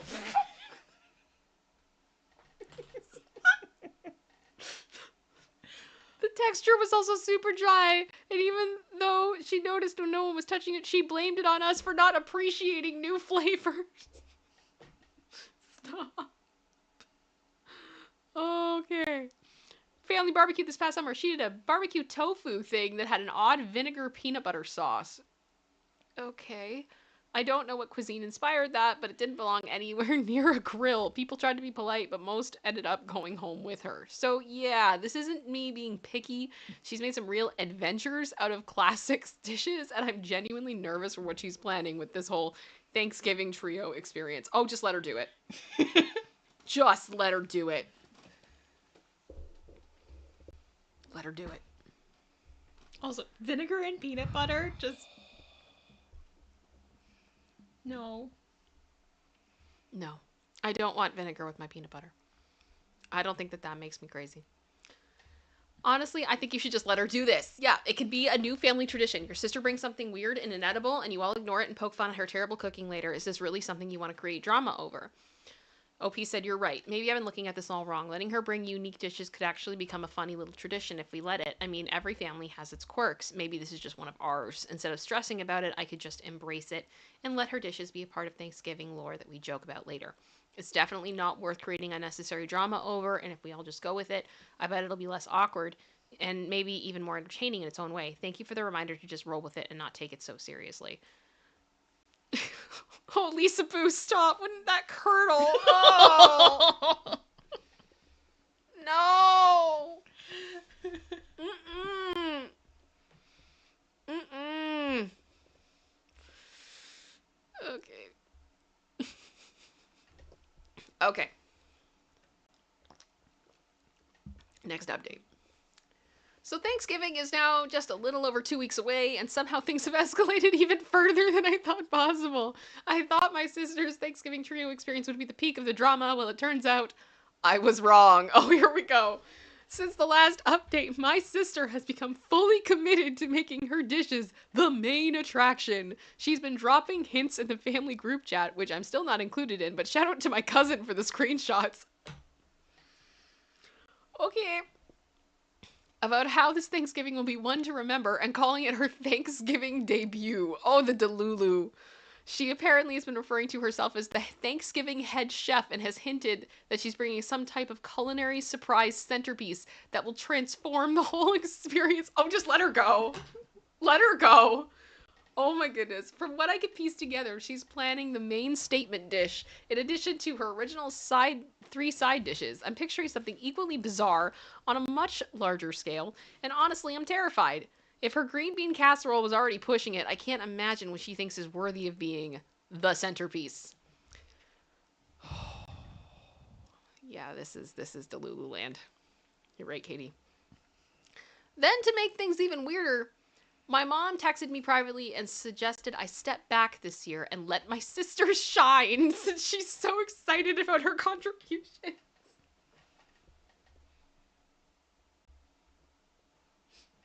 Mom! Mom, I think this is enabling. Yep. At this point.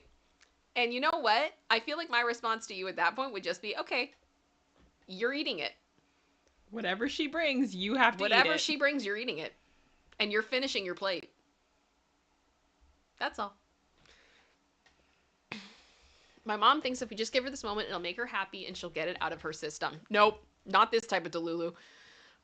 She even hinted that maybe I should focus on decorations and drinks instead of the main dishes, which feels like an attempt to turn over hosting to my sister without actually saying it. Fine. Fine. So now I'm left with a choice. Go along with my mom's plan and let my sister essentially hijack Thanksgiving, or keep pushing back at the risk of a family showdown. I just wanted a nice Thanksgiving with dishes everyone would enjoy, but it seems like I'm either about to hand it over the whole meal to her or prepare for some serious drama. Thanksgiving isn't even here yet, and it already feels like a circus. I'm half tempted to just sit back and see what chaos unfolds, but part of me is still worried about subjecting the whole family to whatever artistic statement she has planned. They've been complicit in this, girl. Yep. You tried. You tried. All on them now. You tried. Let it go. Let it go. Let the circus unfold. We are Elsa. Oh my goodness. Oh, Helen just said someone should tell her to try out for a cooking show with her scary cooking talent. She probably wouldn't listen to criticism of real chefs either. This lady sounds delusional. Oh, this lady's gonna end up on Nailed It. Like, oh, yeah. That's the type I feel like we're dealing with right now. Hi, Wancho. Don't worry about being late. I'm happy you're here. This is nuts. Relevant comments. Okay. I cannot figure out why you still haven't canceled hosting. If she wants to take over, let her do it in her own space. Why would you go through all the trouble to host your family when your sister's actively planning sabotage? I would have already bowed out. OP, honestly, I'm starting to feel the same way. Yep. At first, I thought I could manage the situation by setting boundaries, but it's pretty clear my sister is determined to turn Thanksgiving into her own personal stage, no matter what I do. At this point, it's not even about the food, it's about the sheer amount of effort I am putting in to just have it overshadowed by her artistic vision. Bowing out does sound tempting, and I'm seriously considering it. Letting her host would give the spotlight she clearly wants, and I wouldn't have to deal with the stress of trying to balance everyone's feelings. I guess I've just been holding out because I love hosting, and I didn't want to let her take that away from me, but maybe it's time to throw in the towel and let her take the reins in her own house. You're definitely giving me something to think about. Thanks. If she wants it, give it to her. That's what I'm with that. Yep. Excuse me. Just let her do it and don't cook a thing. Oh, and eat before anyone shows up. I mean, I would consider putting some granola bars in your car or something. Just saying. It's her house. No, I'm saying if she's letting her sister host it. Yeah. Put some food in the car. People will be asking you. Ophi said, haha, that would be one way to handle it, right? Just let her have her Thanksgiving head chef moment and show up with a full stomach, no stress, and zero cooking on my part. I'm honestly tempted to go this route. Do it. If she wants a spotlight that badly, I might as well let her handle everything and watch the chaos unfold from the sidelines. Yep. It might even be kind of satisfying to see her realize how much goes into hosting, especially if her creations don't go over quite as well as she hopes. Thanks for the idea. This might be the perfect hands-off Thanksgiving. Do it. Do it. Okay.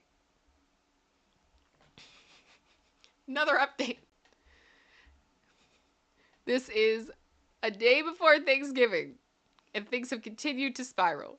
I decided to let my sister move forward with her trio experience since pushing back more would only make things worse. I thought we had a plan. She'd bring her dishes, and I'd make sure there were plenty of other options to keep the peace. This morning, my mom let me know that my sister is now adding a surprise dish to her contribution. She's been very secretive about what it is, which has everyone extremely nervous after her past attempts. I mean, you all asked for this. My mom thinks it's sweet my sister is putting in so much effort, but a few family members are not as optimistic. My cousin texted me privately asking if I had backup food ready, and my dad casually mentioned bringing extra rolls just in case. You know what? If they want to make you the villain,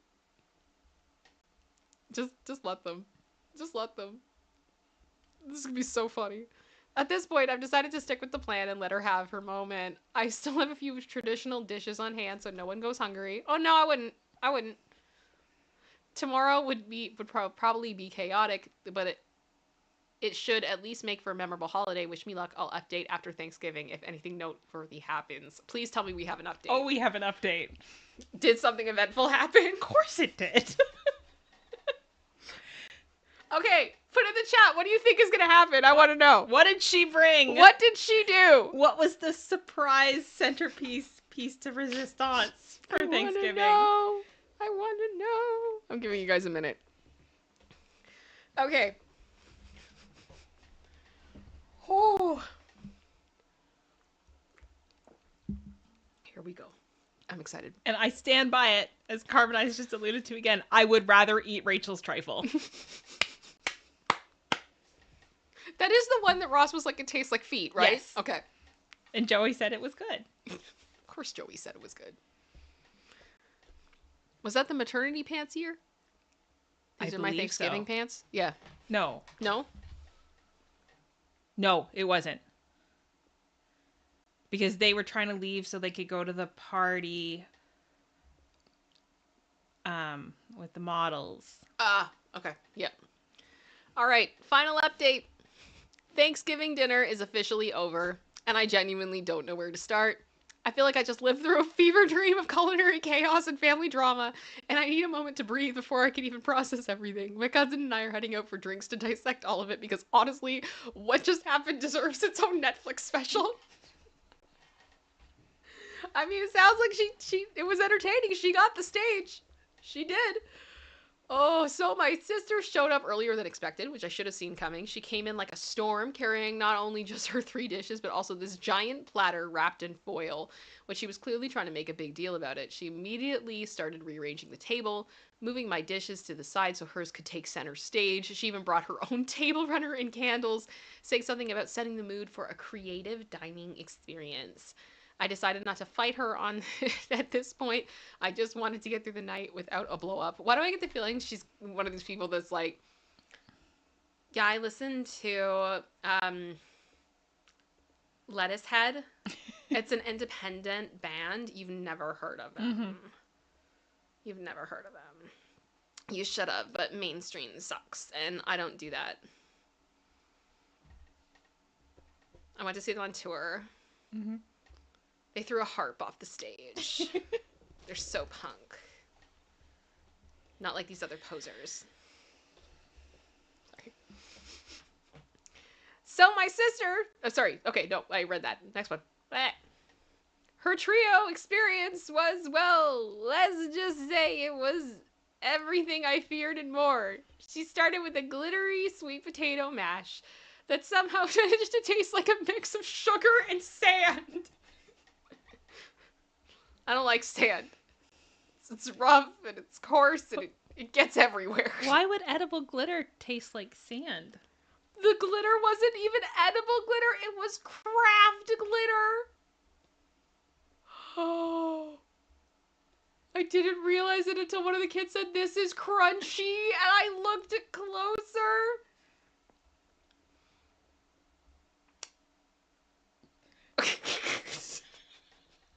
Your family asked for it. Your family asked for this. I'm sorry. This is being the, you know, when the scapegoat in the family speaks up and goes, you know, this is not a good idea, and they go, "You're mean," and it's like, oh, okay. Am I though? Am I? Am I? Am I? Then there was cranberry and oyster relish. Yes, oysters and cranberries. It looked like someone had spilled jam into clam chowder, and the smell alone was enough to make me lose my appetite. Finally, she brought a pumpkin curry casserole that had raisins in it for some reason, and this weird fishy smell that clung to the air for way too long. And the piece de la resistance was her surprise centerpiece dish, which turned out to be a turkey gelatin mold. Mold? Yes, she took a ground turkey, mixed it with some kind of broth and seasoning, and turned it into a wobbly, translucent mold shaped like a turkey. Stop! Stop it! No! Oh my gosh! She even garnished it with some parsley and cherry tomatoes to make it festive. I wish I were kidding. The entire table went silent when she unveiled it, except for my cousin, who immediately started coughing to cover up what I'm pretty sure was a laugh.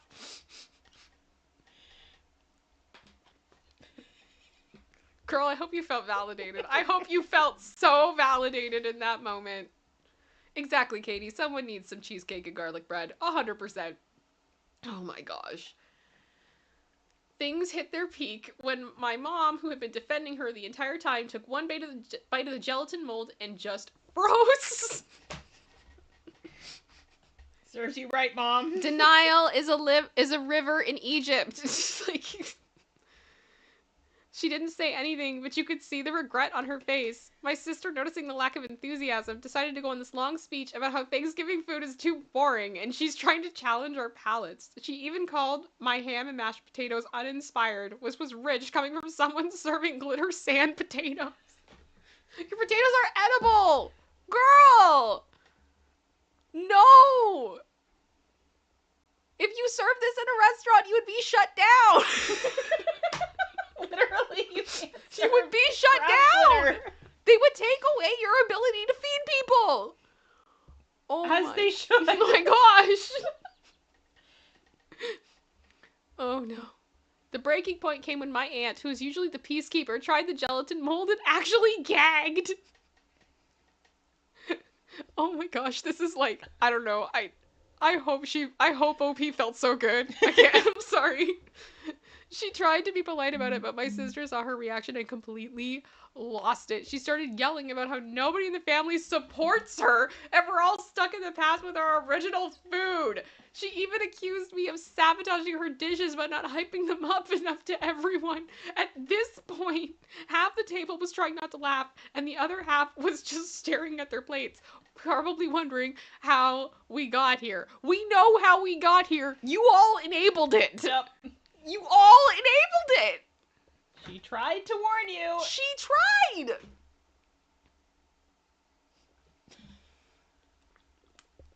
That's when you get a baseball cap. You go, everybody throw 10. Baseball cap, I'm getting pizza. This is dumb. This is so dumb. My sister stormed out of the house, but not before saying something along the lines of, "You'll regret not appreciating my vision when I'm famous." Stop. This isn't American Idol. Oh my gosh.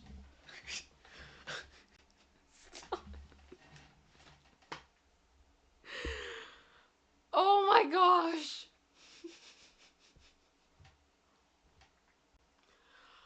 Oh. I can't. I'm done. She left most of her food behind, which my cousin and I quietly threw out after dinner. The rest of the night actually turned out... Oh no, I would have taken it to her house. Yeah. I would have taken it to her house. Just leave it on the porch. Run. Like, no. No, I wouldn't leave it on the porch because the raccoons are going to get into it and then they're going to get sick. You gotta like Nicky Nine Doors. You drop it on the porch, ring the doorbell, and run. Yeah. Oh, the rest of the night actually turned out pretty nice. Once the tension was gone, my dad's emergency ham was a lifesaver, and everyone agreed that next year we're going to go to a restaurant and just skip Thanksgiving altogether. No, you just have to stop her from making food. Now I'm sitting here wondering how this even became my life. I'm off to grab a drink or 3 with my cousin to laugh/cry over everything that went down. This Thanksgiving was truly something else, and I don't know whether to feel relieved it's over or brace myself for whatever fresh chaos my sister planned for next year. No, you all need to grow up and tell her to stop it. Yeah. That's what you need to do. Because... wow. Okay, we got relevant comments. Yep. They're coming one by one in animation. Was that planned? No. Okay. Weird. It added an animation? Yeah. That's okay. Okay, relevant comments. Sorry. I do want to know what your mom said after everything was over. OP. Oh, my mom's reaction was priceless. After everything calmed down and my sister had stormed out, my mom sat there quietly for a while, probably replaying the chaos in her head. And finally she sighed and said, "Well, I guess she tried. Maybe she needs to practice more before next year." Oh, Mom, come on. Mom. Can we be realistic for a minute? Just realistic for a minute. Your delusional belief in your daughter is not paying off right now. Nope. It's not. If you want to teach her, right? But I don't think she's really open to that. Nope. She's going to turn around and she's going to, like, throw something from Michael's into the food when you're not looking, you know? She's gonna cut the food with her cricket or something. I don't know. I don't know. I couldn't even respond because I was biting my tongue to keep from laughing. Practice, at this point, is less about practice and more about her needing a whole new approach to cooking and a reality check about what's actually edible. My cousin gave me a look that screamed, "Next year, we're not doing this again." No, because people don't want to get poisoned. I think my mom is finally starting to realize that her constant defending of my sister hasn't exactly helped. No, because she's an enabler. Whether or not that sticks remains to be seen, but at least for one night, she seemed to understand how ridiculous the whole situation was. Sarai, WTF, really, Mom? Carbonized, maybe you should have taught her to cook, Mom! Some people just aren't good cooks. I am one of them, but I have never put craft glitter in food I've served other people. Nope. I just haven't. That's a no from me, dog. And you can get like luster dust in that, like legit. I have some. Yeah, I've used it in decorating. But it's ridiculous. Very clearly marked. Oh my gosh. Oh my goodness. Carbonized just sent in a PayPal. Thank you so much. That is so incredibly kind of you. With a message. I'm just gonna read it because I have the feeling you're okay with me. Carbonized, can you let me know if you're okay with me reading the comment? You don't have to send in a super chat or anything. Like, just yay or nay. Because I don't like to read the PayPal comments because some people send in really personal things. But I get the feeling this is not that. And also, thank you for being a member for 16 months. I would do anything for love, but I wouldn't do that. I won't do that. That's fair. Yeah, go ahead. Okay. All right, so Jenna said, one time my mom figured she'd make a spaghetti sauce like my aunt, which included giving the ground beef a second grind. It did something to the meat, leaving it with a pate texture. Cat food spaghetti. It was the only time we were ever allowed to throw a meal away. Lol, much love. It's always great when it's cat food. Oh my goodness, thank you. Okay. Were people eating more of your food than hers in front of her? Did she notice, and how did she react? OP responded, "Oh, absolutely. My backup dishes were practically disappearing while her creations sat mostly untouched. People were doing their best to be polite, but it was hard to miss how quickly my food was going compared to hers. She definitely noticed. She kept glancing at the table and making comments like, wow, everyone's saving room for the main event, huh?" Which was her way of trying to convince herself that people were pacing themselves for her food. Again, denial is a river in Egypt. Oh.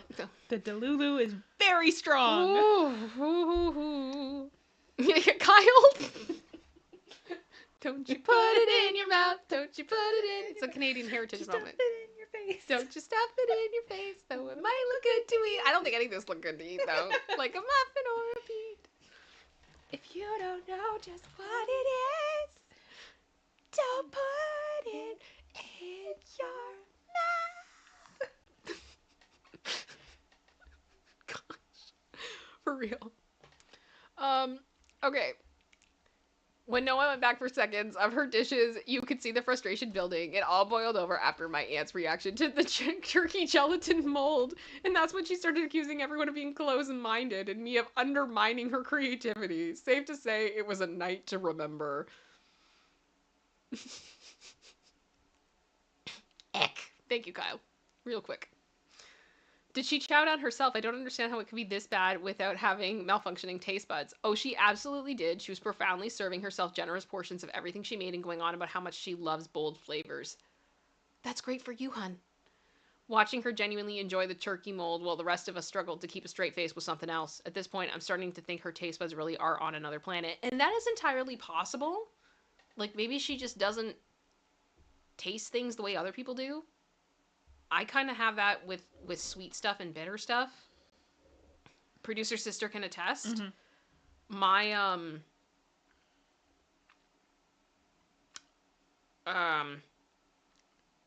I make very strong coffee.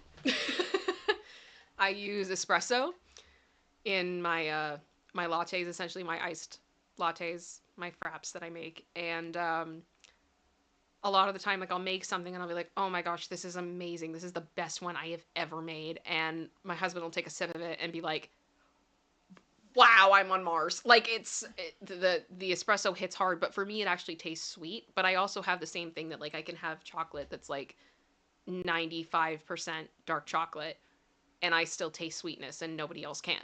And with that being said, I understand that like what I taste is different. So a lot of the time I will, if I'm making coffee drinks for everybody, like I did over the holidays at points, I half how much coffee I put in it. And I think that's worked out well, producer sister. I haven't gotten complaints and people have gone back for seconds. And then if I want it stronger, I add in a bit myself. And that's how I do it. But just for me. So, it's... yeah, Carbonize, you like your spoon to stand up. Okay. I need the energy. And bluntly put, it's not even the energy. I think it's just that, like, I think with the 84K, right? Like, caffeine, it actually slows down my brain. And I can think better. And then the sugar wakes me up. It's a good time. It's a good time. So, okay. Let's keep going. Oh, that's it? That is it? Okay. So, I'm going to do another poll now. If you want a fun visual too, just Google turkey gelatin mold. Oh gosh. Okay, we'll do that next.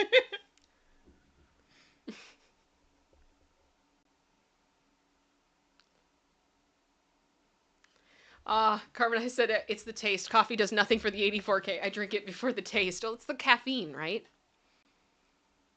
Tis the caffeine.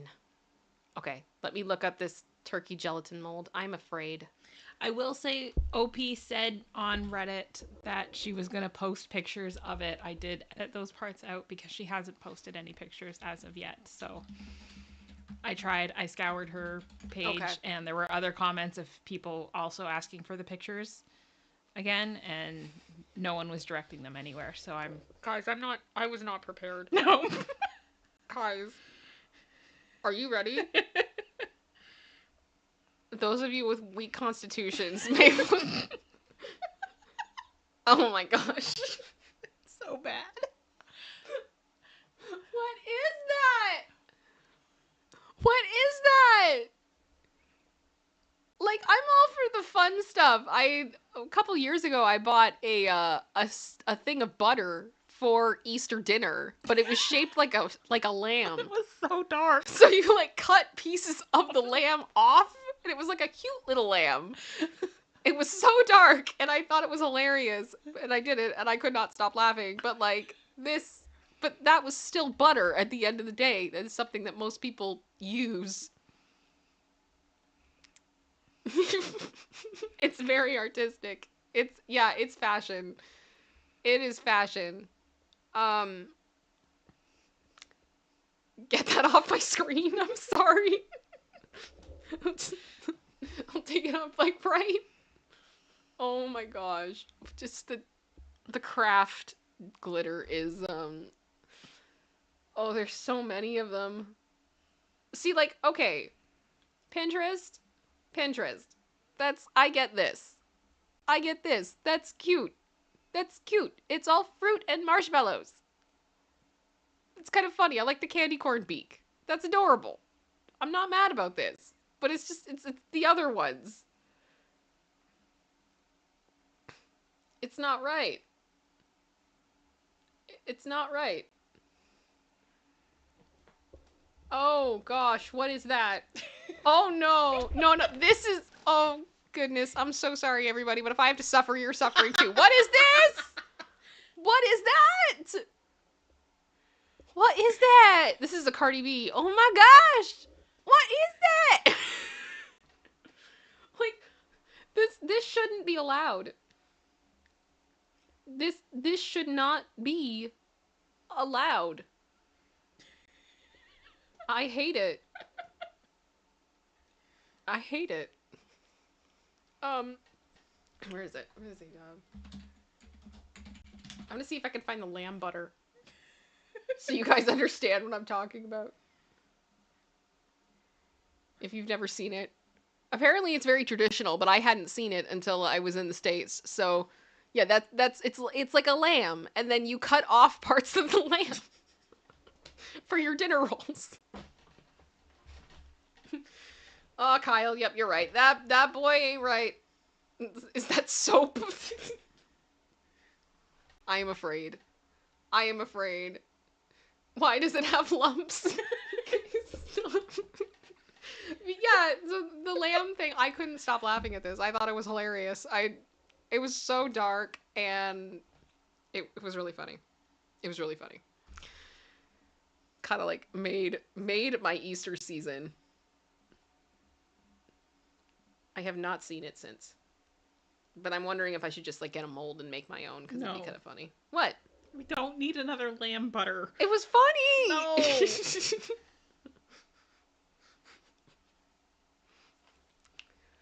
At least it's food. Yes, it was edible.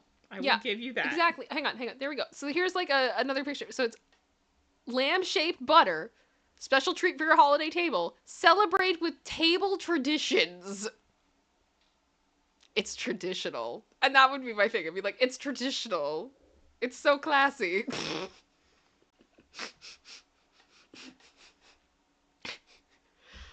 Oh. Yeah, no. Nope. Well, guys, we've been going for 2 hours. We're now in last call. This is your last opportunity. If you've got any comments, anything you want to say, any support you want to send in, I'm just going to catch up here. Carbonize, yes, thank you for the 16 months. I would do anything love, but I won't do that. Nope. And Carrie, member for 15 months, saying, yes, coffee is my favorite. Love ya. Coffee is, I think, at this point in my bloodstream. I accept it. It makes me happy. All right, let's go here. I'm gonna end the poll. Who said yes? Like, y'all are trolls. After she gave the list of everything that's happened, like, y'all be over trolling. the last number of years, Y'all I was be like, trolling. Yeah, I think she's got She literally reason. fed them things that were inedible. She has every right to be mad. Yeah. Every single right. Yes, Carbonize, sipping on my ice cap. Yep. Oh my goodness, you guys are hilarious. Okay. There we go. Well, that turkey mold, that's gonna haunt my dreams. That is literally gonna haunt my dreams. That was disturbing. Absolutely disturbing. Oh my gosh. Stop it. What? Producer sister. What? Hang on. I just found something that got recommended on my Google. Uh-oh. Stop. It's a butter turkey. What? It's a butter sculptures. No! Turkey-shaped salted butter. No. How many of these shapes does this come in? Why is this a thing? Is there a Jesus one? Oh, probably. Like, really? Luby, thank you so much for being here. Have a good night. This is the quality entertainment I know you've all come to expect here. Thank you. Thank you. I cannot believe how many of you are still here as I look at butter sculptures. Try not how much for that out of interest. I will see if I can find out. At Smith's grocery stores, I have no idea where it is. It looks like a US chain. It is $3.79. It's a Kroger company, so I'm gonna go with it's US, yeah. $4 US. So, a mortgage for me, and I know you're in the UK, so, probably, like, fair. Oh my gosh. That turkey thing. It's still on my screen, guys. I'm turning it off, because it's disturbing me.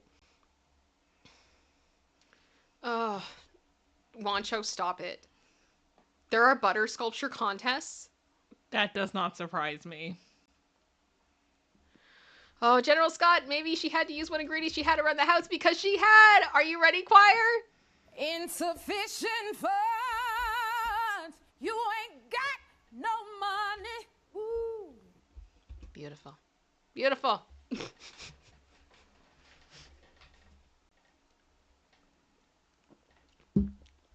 Guys, are we gonna have to do a future What the What where we look at butter sculptures?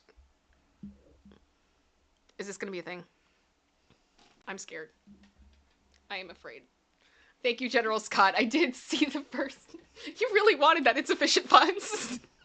Okay, we'll do it again. Insufficient funds. You ain't got no money. Woo. Wancho, why would you keep the image up on your screen? It was just there. It was just there. I keep way too many tabs open. This is a well-established problem. Mm-hmm. My phone is a dumpster fire. Sometimes I'm like, why is my phone so slow? And then I go and I open up my Chrome, and you know where it says how many windows like you have open? It stops at 99, and if you go past 99, it just gives you like an emoji face that's like, you have too many windows open. I see that emoji face a lot. Oh my goodness. Ridiculous. Ridiculous. All right, guys. I'm going to wind down this stream. Thank you all so much for your love, for your support. Thank you for coming back in this new year. I hope this year is not a complete dumpster fire. I have my suspicions. But we're going to keep showing up and doing this because I love doing this and I love that you guys show up too. It means the world to me. And I'm very thankful. It's crazy that I am starting off this year in my life as a full-time YouTuber. And God has been good. And I'm excited to see where we go. So, alrighty. I will talk to you guys later. Much love to all of you. I'm going to roll this outro. And I'll see you guys next time.